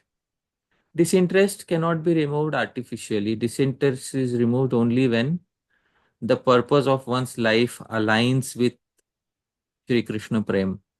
And that takes time. You can use artificial means to overcome laziness. For example, force yourself to wake up at a certain time. And force is what works in the immediate run. But force is not sustainable ultimately. We should understand that force is what works immediately. But force is not ultimately sustainable. So in the immediate run, we might force ourselves to do a few things. But ultimately, unless we have genuine attraction to the personality and to the process, uh, just by force, it will not happen. So the immediate solution is to try some force without, some force which will not make you unfavorable towards Krishna. But the ultimate solution is to have a genuine, deeper attachment towards Sri Krishna, and then that genuine attachment will help you reminisce his Leela from time to time. And when that reminiscence increases, and when your life is centered around him, and you have, that's the best thing to do in your entire day. And obviously, you'll be looking forward to such a practice. So there is no scope of laziness in such a practice. That is organic, and I always recommend natural, organic, gradual, sustainable progress. That has always been my recommendation. Although there are many individuals who recommend force, but I don't belong to that school. I belong to the school of gradual, natural, organic, and sustainable progress. And therefore, if it so happens that on a certain day, due to laziness, we miss out on a certain time. So Bhagavan is not like the Devatas, that Bhagavan will immediately reject our offering and feed it to his dogs. Krishna also has two dogs whose names are mentioned in the Radha Krishna Ganodesh Deepika. But it's not that Bhagavan is going to reject our offering and feed it to his two dogs. But the Srimad Bhagavatam mentions mantratas tantratas chidram desha kālaḥ vastutah sarvam karoti nischidram anusankirtanam tava. Kal is mentioned here. So mantratas tantratas chidram. There may be discrepancies in pronouncing the mantras. Somebody say, instead of saying Vishnave Namah, we'll say Vishnaya Nama, incorrect. Vishnaya is incorrect. Vishnave is correct. So mantra becomes incorrect. Some person, instead of saying Yasya prasadat bhagavat prasado, Yasya prasadan, it is Yasya prasadan nagati kutu. But instead of that, they incorrectly say Yasya prasadan nagati kutopi. By his mercy, one loses all shelter. So that's an insult to the Guru. But discrepancy in pronouncing the mantra. So, but still, discrepancy in observing the regulative principles. There may be discrepancies in regard to time. Here is what it is. Kal. But when Bhagwan's Naam is chanted, everything becomes faultless. Is Chidram. So, repeated Sankirtan while performing deity worship, while performing Seva, frees one from Seva Aprad. But one should not think that I can perform Seva Aprad and then chant Bhagwan Naam, because that itself becomes another Aprad. So one should always try to follow the schedule properly, and one should not try to make a license out of this verse, mantratas tantratas chidram. And the immediate solution may be force, but the ultimate solution is to have genuine, sustainable, everlasting attachment towards Bhagavan. So that is the answer to your query. I hope that satisfies your query. Yes, thank you very much. And in Radhadesh, Belgium, we are also looking forward to your presence. Likewise. Thank you. Next, we have Maitreya Daswan Prabhu. Hare Krishna Prabhuji. Ma'am. Pranam Prabhu, can you hear me? Yeah, yeah. Thank you, Prabhu, for your valuable class. I'm truly indebted to you, Prabhu. Prabhuji, as a doctor, I often return home late, Prabhu, around 10 p.m. or 11 p.m. and Hmm. regularly take a bath at that time. I heard just now that taking bath is not good late night. Could you kindly explain, Prabhu, why is it considered harmful or what effects it may have? See, taking bath late at night is not only against Ayurvedic principles, especially time of the night, especially is a time when the temperatures are low. And in low temperatures, especially if you take bath with cold water, it goes against all the principles of Ayurveda. So from a health point of view, also, it is not recommended. And when the verse was saying that one should not take a midnight bath, it means that for those people who take bath only once a day, that bath should not be a midnight one. That bath should be a morning one. If you are taking a bath in the early morning ones, and for some reason you are returning late at night, so at late at night it is recommended that instead of taking a full bath, instead of taking a cold bath late at night, might as well just sprinkle a few drops of water on your head, chant mantras, and take bath the next morning. So take bath at least once a day. At least once a day, take bath, and that is also recommended in the Hari Bhakti Vilas. So Maitreya Prabhu, you are in which ashram? Brahmachari, you are in Grihastha ashram or yet to enter Grihastha ashram?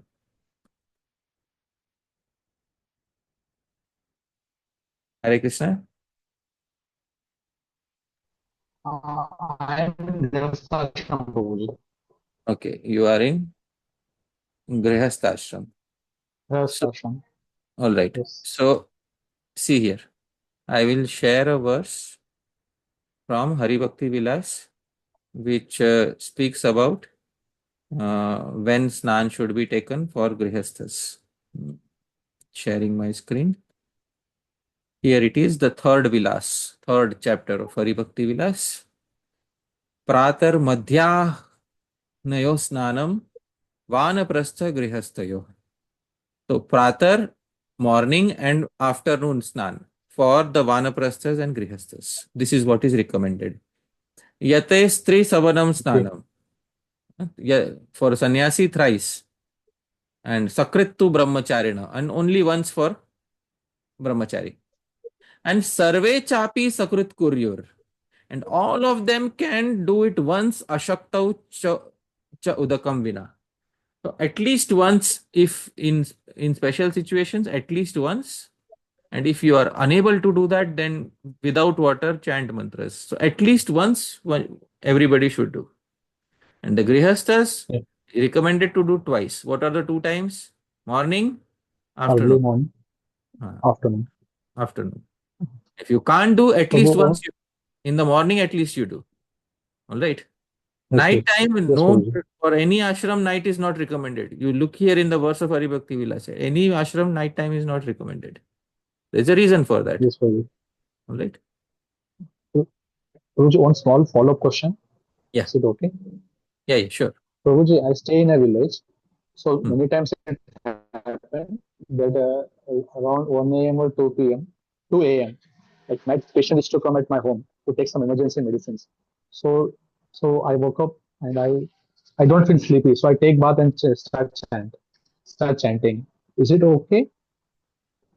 So, you're saying in some certain situations, a particular patient comes to you late at night, and then, you don't feel sleepy, and then you start your japa immediately at 2 o'clock or 3 o'clock. See, that sort of japa is all right. There is no restriction for time as far as utterance of Bhagwan's Naam is concerned. But if you engage in such a practice for a prolonged duration of time, there is a good possibility that your sleep cycle and your bodily health may suffer. So it is not recommended that you do such a thing for a long duration of time, because the body has a certain cycle of sleep, and that cycle of sleep should not be broken on purpose on a regular basis. right? And Okay, Prabhu. Yes, Prabhu. in modern day terminology, there is something called as the circadian rhythm, circadian clock. Have you heard about this? Yes, Prabhuji. So I'm sharing, so the circadian rhythm or the circadian clock, which, from the modern point of view also, is your body also has an inner clock, and it tells you when to sleep, when to wake up. It regulates all of these things. And if it is affected when, due to if there is too much light, or if your sleep patterns change drastically. So, and any disruptions can lead to insomnia later in life. So Yes. try to have consistent sleep cycles as much as possible. Try not to break your sleep cycles, because one day you may gain japa. And if Yes. ultimately, japa is not specifically so much about the time. Japa is specifically more about the affection and the attention. That is what I would like to recommend. Yes. All right. Thank you. Yes, yes, Prabhu. Thank you, Prabhuji. Hare Krishna. Right. Hare Krishna. We'll go to Omkar Prabhu. Hare Krishna, Prabhuji, Dhanat Pranam. Prabhuji, if this question is answered, you can ignore it. Like I had the question about the thing which you mentioned about dana in inappropriate time. Yeah. So in that section you mentioned like there is a period after a family person has passed away, and in the Sutak period it is recommended not to donate. So I have also like heard that actually in that period um, donation is given for especially cows and for the deceased person. So is it recommended that we donate to cows or even to sadhus, like just that the relative gets a devotional piety? That all of that should be done after the sutak is over. That is the Okay. recommendation, right? So it would be During sutak, only deity worship should be carried on if one is an initiated Vaishnava. And if one is not an initiated Vaishnava, then sutak rules are more stringent. Right? Okay. Yes. And the period would be of 13 days. Depends if you are born as Brahmana, Kshatriya, Vaishya, or Shudra. For a Shudra, it is, Okay. greater amount of duration. For a Brahmana, it is 10 Okay. to 12 days. So that is, sutak depends on which Varna you are born in. Okay. Yes, sir. Yes. Thank you, bro. Done. My pardons. We'll go to Yadupati Hari Prabhu. Hare Krishna, Pranam. Thank you so much for amazing class. So, going to miss your classes for the next 2-3 months. Prajit, my doubt is like in today's slides and also in many of the slides, we saw like the Harinam like can also be chanted while eating or while walking or while sleeping. So generally we do our japa like in a dutiful manner, but like how to go to or what would be the motivation for a sadhaka in such a state to chant it even while sleeping or walking, like or other times of the day? What is the motivation for a sadhak to chant during sleeping, eating? The motivation is certainly not to complete a certain number. The motivation is that Bhagwan's Naam has taken over one's life in such a way that the entire persona of Bhagwan has become attractive to oneself. And because the entire persona of Bhagwan has become attractive to oneself, and so a person cannot help but remember Bhagwan from time to time. And Shri Jiva Goswami gives that example in the Bhakti Sandarbh. What is rag? What is genuine attachment? What exactly is genuine attachment? So Shri Jiva Goswami in the Bhakti Sandarbh says, Vishayinam Vishayan Prati. When sense enjoyers see an object of sense enjoyment, the attachment that sense enjoyers have towards an object of sense enjoyment is called rag in the material world. That is what rag is in the material world. The same degree of attachment when it occurs towards Bhagwan is called Bhagavat Rag, genuine attachment towards Bhagwan. And that attachment has to be developed. And when you develop that attachment, let's say, like Sri Rupa Goswami says, Yuvati Nam Yatha Yoni. A boy falls in love with a girl, or a girl falls in love with a boy. And they can't help but think about that person repeatedly. It's only that can only be experienced. You can't describe it in a book, how a boy feels when he falls in love with a girl, or how a girl feels when she falls in love with a boy. Those of us who have experienced first love in our lives, we know how special first loves are.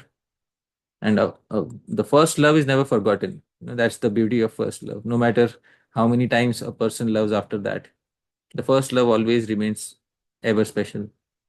So, just as one invests one's mind naturally in a person whom one loves in the material world, when a similar degree of attachment manifests in relationship with Shri Krishna, that is when eating, sleeping all the time, these things will happen. Otherwise, they can also happen by force. As I said in a previous answer, you can also do it by force, or because Shastra has said that you should chant while sleeping, because Shastra says you should chant while eating. You can do that because by force of Shastra. Of course, you can do that. But you cannot fall in love by force. Try to understand one thing. You cannot fall in love by force. And falling in love with Bhagwan is the aim of the human form of life. And you cannot do it by force. Even in the material world, you cannot fall in love with someone by force. You can't attend a course in the material world. You can't, a 3-day seminar to fall in love. And nobody can guarantee you that after a 3-day seminar, you'll fall in love with a girl. Sorry, it's not possible that way. Either it happens or it doesn't happen. It depends on whether you have the heart for it and whether you find the right person to fall in love with. In the material world, I'm speaking. So, just as there is no seminar for making you fall in love with a girl in the material world, there is no seminar for making you fall in love with Krishna. It will happen if it has to happen. And if it doesn't happen, then no amount of force can accomplish that. No amount of force can accomplish the elegance and beauty of natural love of Bhagavan Shri Krishna. Let me tell you this one thing. No amount of force, 64 forceful rounds, can never come near to one utterance out of prema. So that is going to be a fact. And my recommendation always is to first try and find that spontaneous attachment towards Bhagwan, because that is the root of everything else. And when that root is missing, you may forcibly develop everything else, but it falls apart sooner or later. When the crux is missing. So the most important thing is to have the crux, which is one drop of genuine attachment to Shri Krishna. One drop of genuine attachment, which has not been faked. That if you have, then whatever the Chaitanya Charitamrita says, eating, sleeping, Bhagavan will take over your mind. And when Bhagavan takes over your mind in that organic manner, then you'll supersede all those who are forcing themselves to chant. That is the answer to your query.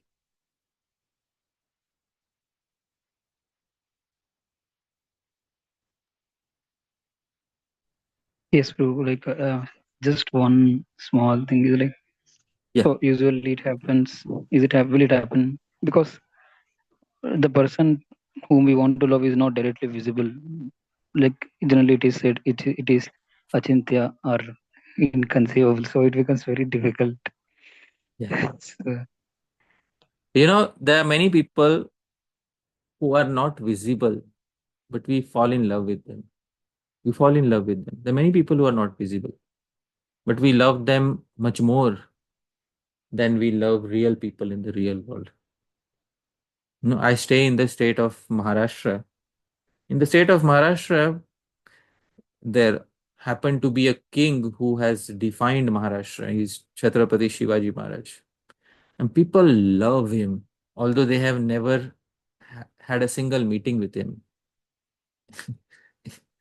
People love him because they've heard about him. They've heard about his daring exploits. How with a small army of 5,000 or 10,000, he would conquer armies, of 50,000 or 60,000.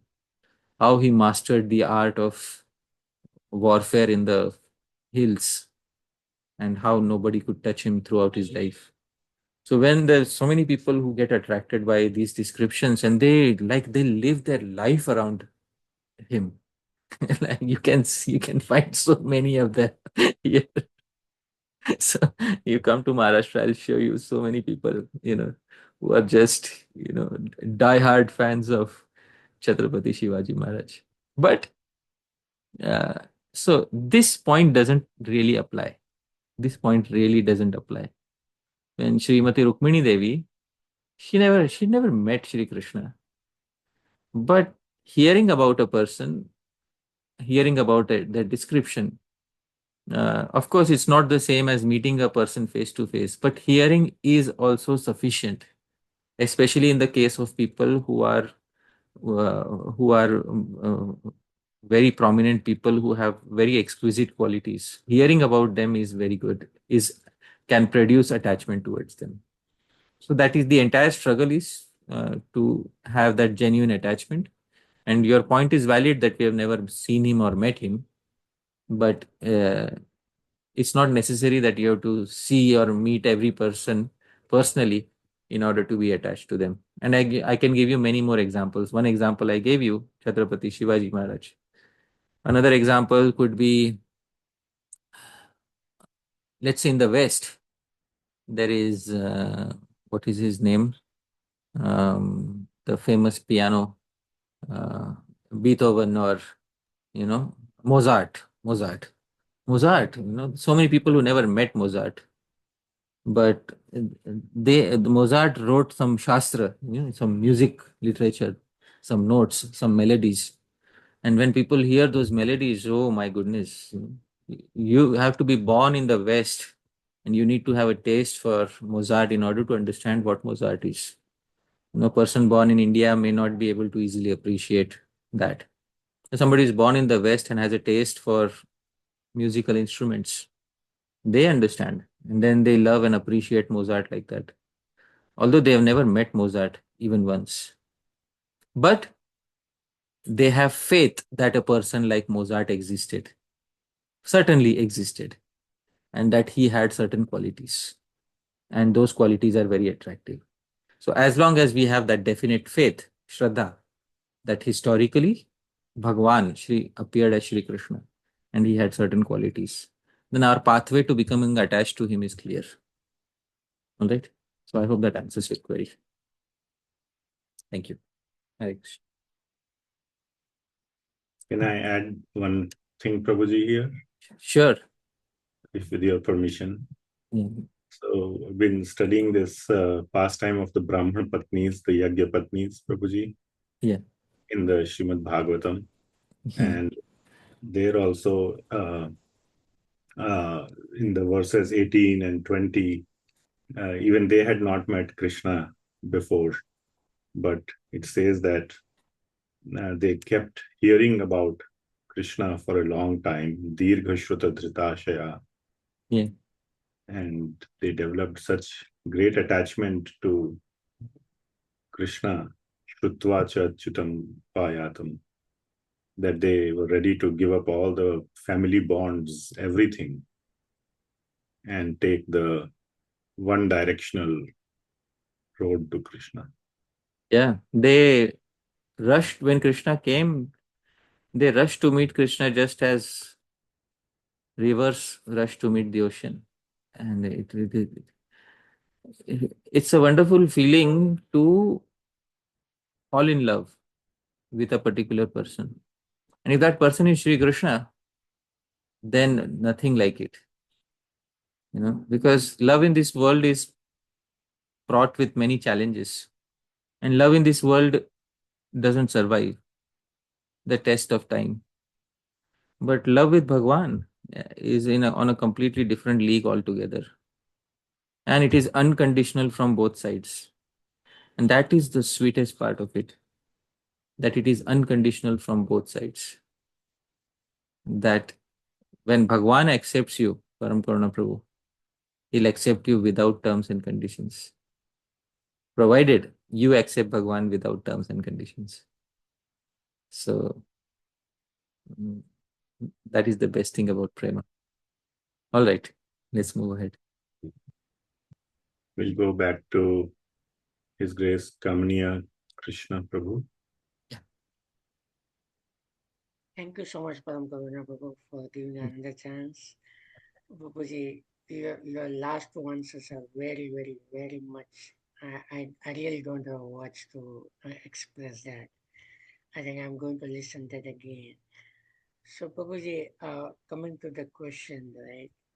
In your last slide, right, where you have self-composed words, can you please bring that one? Sure. If you don't mind, please. Yeah, I'll bring that verse again. Yeah. Here it is. It is really fantastic, Prabhuji. So the first word, right, where you mentioned incorrect times. So Yeah. I would like to just understand that, like, if you can elaborate that which those incorrect times you are, specifically considering over here. Whatever are referred to as incorrect times for all other Vedic activities. Whatever all other Vedic activities consider as incorrect times. Middle of the night, Amavasya, or a bad nakshatra in the sky. Okay. Or a time of impurity such as Sutak. Sure. Okay. Right. Okay. Which are basically not included into good times, so all other times. Yeah. Okay. All right. Thank you so much, Babuji. I will hold my questions because we will be very excited to meet you soon. So that's the best part of it. So we'll hold off and thank you so much. We're just counting days, Prabhuji. So. Likewise. Thank you, Mataji. Thank you. Eager so to much. see it. Thank you. Thank you so much. Thank you. Hari. Thank you. We have next question from His Grace Rohini Nandan Prabhu. Hare Krishna Prabhu. Thank you so much, my Pranas Prabhu.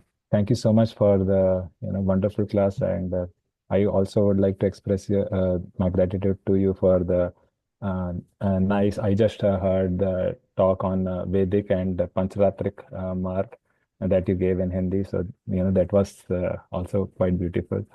So, Those Prabhu, talks are more informal because yes, I could see. I'm sitting with friends. So, I can get away with speaking whatever I want. That's the audience there. I can get away with speaking whatever I want. So, sometimes I may speak something which in other places might be considered slightly incorrect, but not incorrect from Shastra, but, may not be suitable for friends. But that assembly is an assembly of friends. So I just speak my mind. It's like I'm speaking with friends. That's who I am there. Right? Yeah, please go ahead. I was just recalling when we were mentioning in that talk that that we are very fortunate to be born in India, and more fortunate are like who can after even birth they live in India, not so I was like what I'm doing here. Therefore I said there's some statements which I cannot speak everywhere. Right. I speak amongst friends because personally I love to stay in India because this is where my heart is, and in my opinion there's nowhere else in the world I'd like to stay. I'd stay here because everything about India, whatever the world may critique about India, whatever the world may find incorrect about India, the noise, the dust, or the trash everywhere, people complain about so many things. But for me, there's nowhere else in the world I'd like to stay. For me, it is here. I agree. Yes, Prabhu, I had a question about charity. So it is we often hear that when we get a good thought in our mind, we should act upon it immediately, and we should not wait. And while we still have the capability, so suppose there are times like we get a good thought, okay, I should donate here.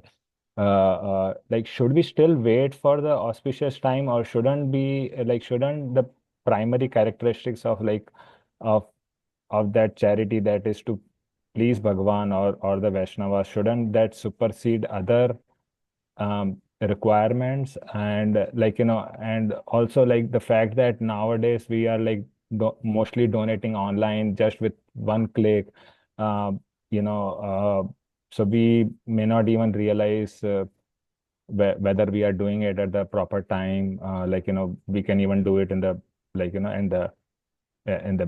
in the middle of the night also. So so just wanted to clarify that. In general, let's say a thought comes to you that I want to donate. Like now I want to find a good day to donate. So according to Jyotish Shastra, there are some most ideal days to donate, which is Akshaya Tritiya, Makar Sankranti. And maybe your thought occurred on a day which is not one of these days. So what do you do? That, restrict your donations only to a certain days in the year, or what are you supposed to do? So a more lenient understanding of this is to refer to the Vedic calendar. And fortunately in India, there is a calendar which is available in English, in Hindi, in Marathi, in all the Indian languages, and in English. And this calendar is called kālaḥ. It's a very, very good calendar. And I'll show you kālaḥ. Here it is, kālaḥ. And you can read, Prabhu. This is, this was March 2025. All right. So this is kālaḥ. And you can find, whenever you come to India, you can take kālaḥ for the next year. All right. So, and then you can see here, let's say 6th of March. And you can see here written something. What do you see here, Prabhu? Falgun. No, this one. Shubh Divas. Shubh Divas. Shubh Divas. What is the meaning of Shubh Divas? Auspicious day. Auspicious day. So there is nothing, no inauspicious influence. So the many days you see on that, you will see Shubh Divas, Shubh Divas, Shubh Divas. It auspicious. Some days you will not see here. For example, here you will not see. So there is some negativity present astrologically. So wherever you take a Vedic calendar like this, and wherever there is Shubh Divas mentioned, on that day, you can do a general donation, no problem in that. But greater results are obtained when you do on specific days in the year. General results are obtained when you do on an auspicious day, Shubh Divas. Not recommended to do on a Shubh, on an inauspicious day. But there are many Shubh Divas. There are many auspicious days in the month, and you can find it in the kālaḥ, right? So this is, take a Vedic calendar, Panchang, and, decide on the next favorable day, which might be very soon, right? And those who want to know, you can, because take the Vedic calendar, because I wish there would be a Vaishnav calendar like this, which would say, Shubh Divas, auspicious day, auspicious day. But in the Vaishnav world, I have not seen such a calendar. Otherwise, I would have recommended such a calendar. Therefore, I recommend the calendar which has been used in my family for many decades. That is kālaḥ. And, you can take that and you can find it online. It's also available nowadays as an application on Android, or maybe even on iPhone. Maybe it's also available as an application. So you can find out all the auspicious and inauspicious days of the year. So just a quick follow-up, Prabhu. So interestingly, in the auspicious days that you mentioned, like Dwadashi was mentioned, but I would think that Ekadashi would be an auspicious day, but it's yeah. Dwadashi is considered to be a very auspicious day. Ekadashi is a fasting day. You spend your entire day in bhajan. Dvadashi is feasting day. Even if you give a charity, somebody will feast out of it. So it's a feasting day from all points of view. It's therefore from that point, from charity point of view, from feasting point of view, the glories of Dvadashi Devi are greater than the glories of Ekadashi Devi from in certain points of view. In doing your bhajan, in coming closer to Bhagwan, Ekadashi's glories are much greater. But even the greatest of all is Mahadvadashi. The greatest of all is when Mahadvadashi occurs. So when there are certain Mahadvadashis which occur in the year, one should take full advantage of these Mahadvadashis. So fasting is certainly there on Ekadashi, but one should be happier on Dwadashis because Dwadashis are a very good time for feeding Vaishnavas, feeding oneself. And in general, Vaishnavism doesn't have any problem with sense enjoyment that is done after offering to Bhagwan. Vaishnavism doesn't have a problem with that. So we don't have a problem with Dwadashi. We're in fact very happy. We welcome Dwadashi Devi. I sometimes joke, my most favorite day in the month is Dwadashi. The glories of Dwadashi are, for me, are greater than the glories of Ekadashi. Sometimes I joke like this with my friends. But, that's only because Dwadashi is actually glorified in Shastra very much, right? So you can do all the charity you can do on Dwadashi. Let's say you give some charity to a person on Ekadashi and they don't understand Ekadashi or Dwadashi and they end up purchasing grains and eating on Ekadashi. So that's negative for them. So why not do it on Dwadashi? That's what Dwadashi is recommended. All right. Thank you. Very good. We have some questions online, Prabhuji, on the chat. I'll take those before coming back to the... Sure. So Vasundhara Mataji is asking, who is Savitri Devi? You mentioned her during the talk. Yeah, so I mentioned during the talk, there is, first is Gayatri Devi, second is Savitri Devi, third is Saraswati Devi. So who is Savitri Devi? Savitri Devi is one of the Adhishthatri Devis. She is one of the Devis who assists Brahmaji, who assists Shri Brahma in management of the day cycle, Surya. So she is one of the Adhishthatri Devis who manages the middle part of the day. So that is her role. She is under Shri Brahma and she manages the middle part of the day. That is Savitri Devi. Then there are two related questions by two different devotees, Krishna Devi Dasi Mataji and Kanai Sundar Prabhu. Yeah. So the first question is, my question is pertaining to mantra which devotees get after second initiation. Are those mantras Vedic or Pancharatric? Do they contain any Bij mantra? I think you had answered this before, but I'll still bring it up. All right.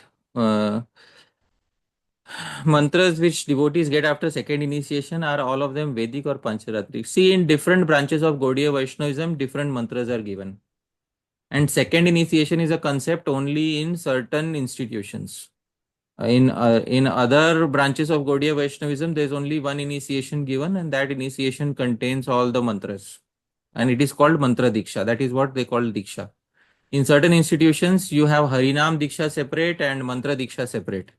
But in the rest of the Gaudiya Vaishnava world, there is only one Diksha, which is Mantra Diksha, where you directly get the mantras. And the mantras are also different. Mainly, the mantras are tantric mantras.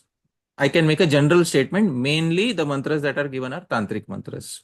So this general answer I can give. Do they contain any bij mantra? Of course, they contain bijas. Bijas are, single syllables. But there is one thing very wonderful about bijas, because there is one bija which is Klim. Klim is one. I'm openly speaking this bija because this bija is mentioned in Shastra. There's one bija which is known as Klim. Kakar, Lakar, Ikar, Makar, and then there is that resounding Anuswar. So Klim is one of the bijas. And in Gopal Tapani Upanishad, there is something very wonderful mentioned about this Klim, and I will try to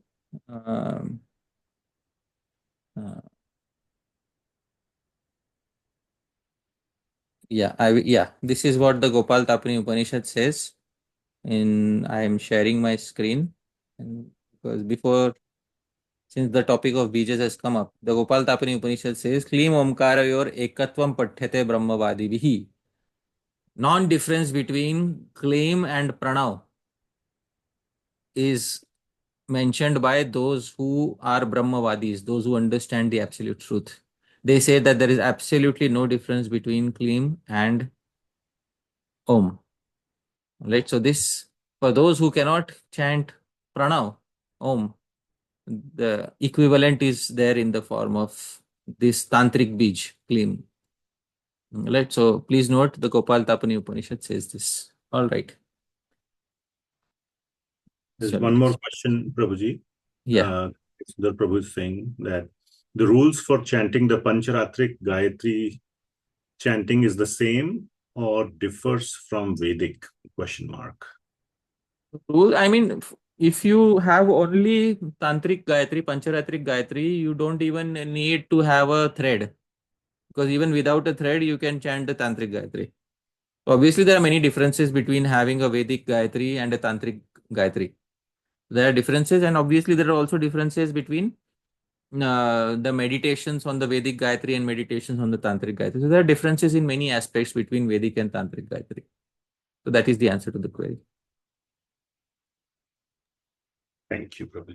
Then we'll go to His Grace Sureshwar Sham from Charlotte. Yeah, from Charlotte. Hare Krishna. Hare Krishna. Prabhuji. My pranams. My pranams.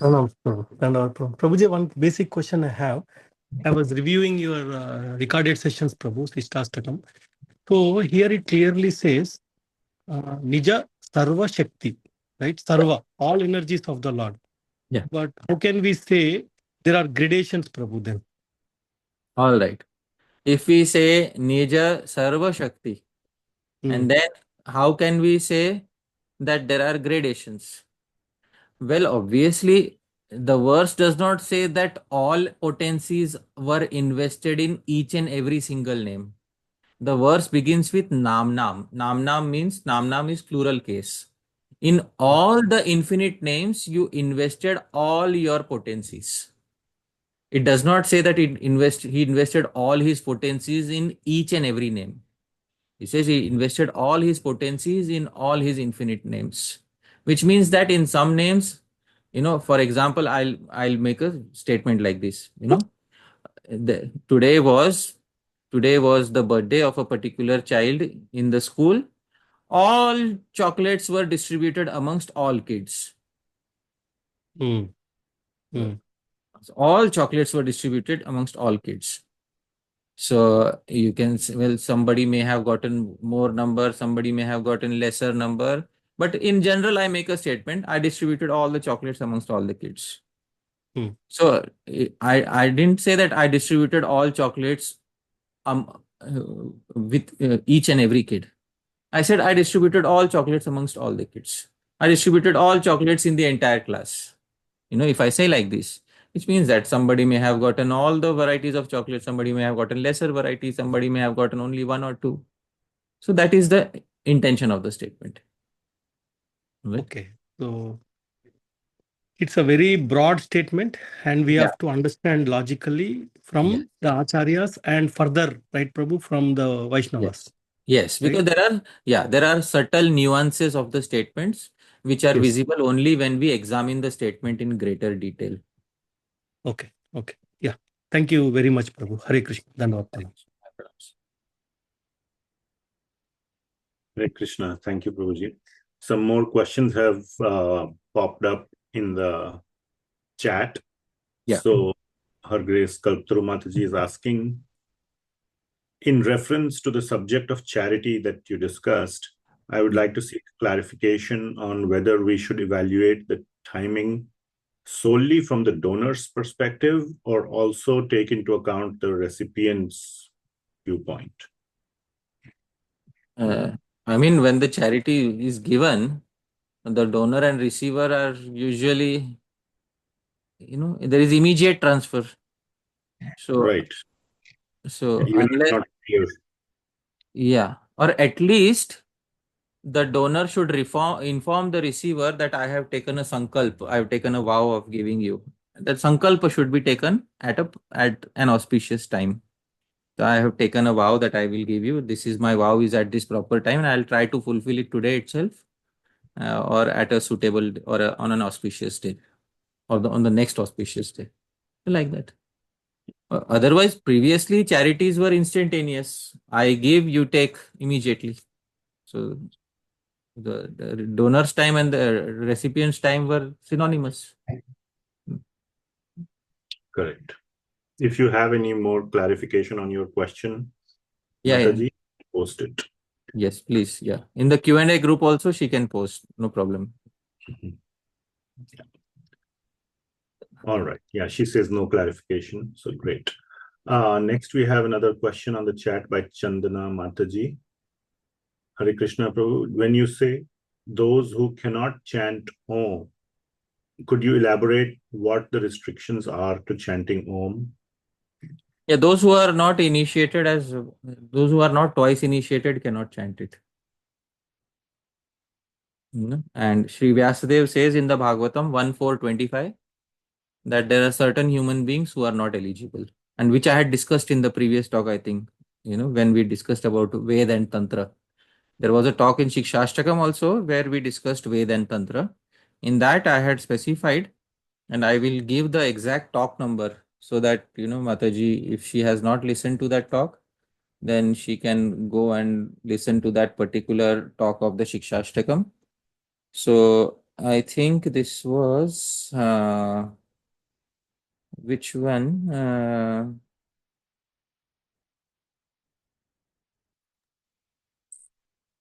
I'll try to find. Yeah, I'll try to find. I was in Vrindavan.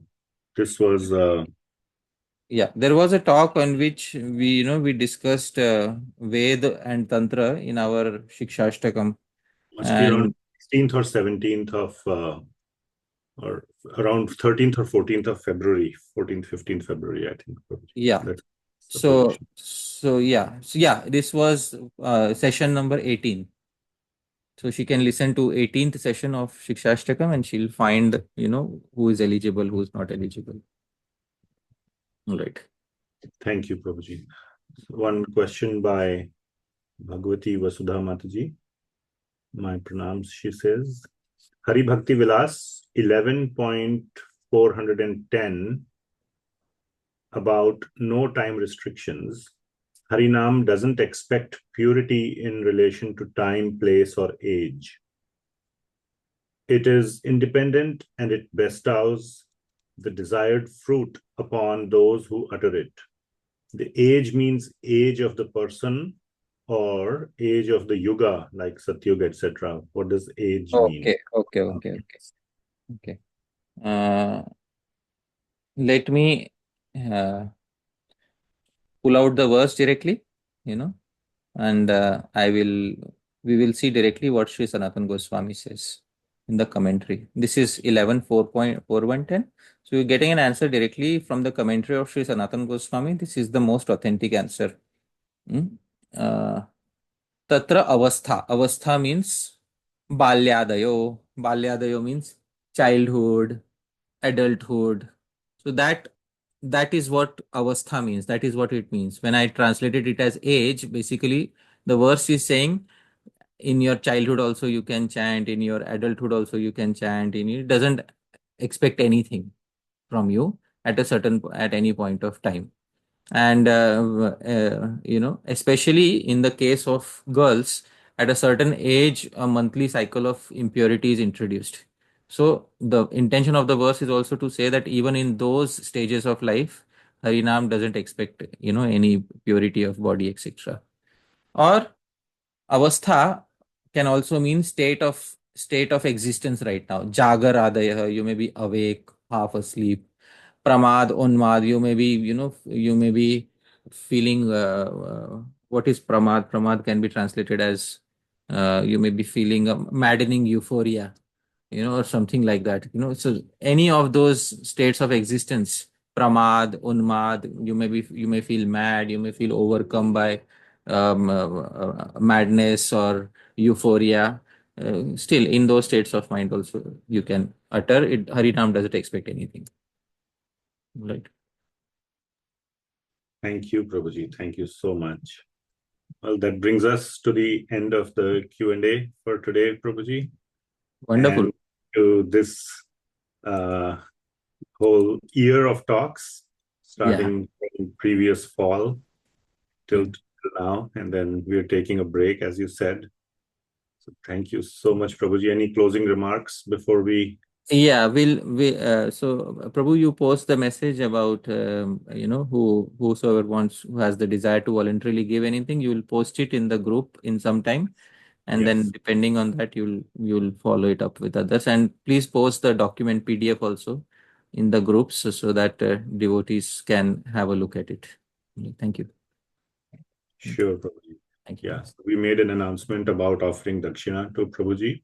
That's what Prabhuji is referring to for anybody who joined later. And please watch out on the WhatsApp and you'll get the information. Thank you. Thank you. All right. You. So Thank I'll see all of you after 3 months.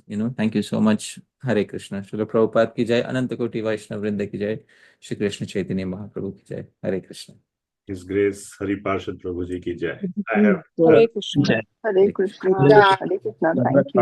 Thank you so much, Prabhuji. We miss your sessions. Hare Krishna. Thank you so much, Prabhuji. Hare Krishna. Srila His Prabhupada. Grace Hari Pārṣad Prabhu ki. Srila Prabhupada ki jai. Hare Krishna. Ananta Koti Vaishnava Vrinda ki jai. Jai. Srila Prabhupada. Thank you, Prabhu. Safe Hare travels, Krishna, Prabhuji. Thank you. Thank you. Srila Prabhupada ki jai. Jai. Srila Prabhupada. Right. Thank you, Prabhuji. I'll see you soon. Thank you. And I'll close the call now. Thank you once again. Thank you very much. Thank you, all the devotees. Thank you to Dhamma Mahaprabhu Prabhu as well. Couldn't be here. Thank you. Hare Krishna. Ananta Koti Vaishnava Vrinda ki jai.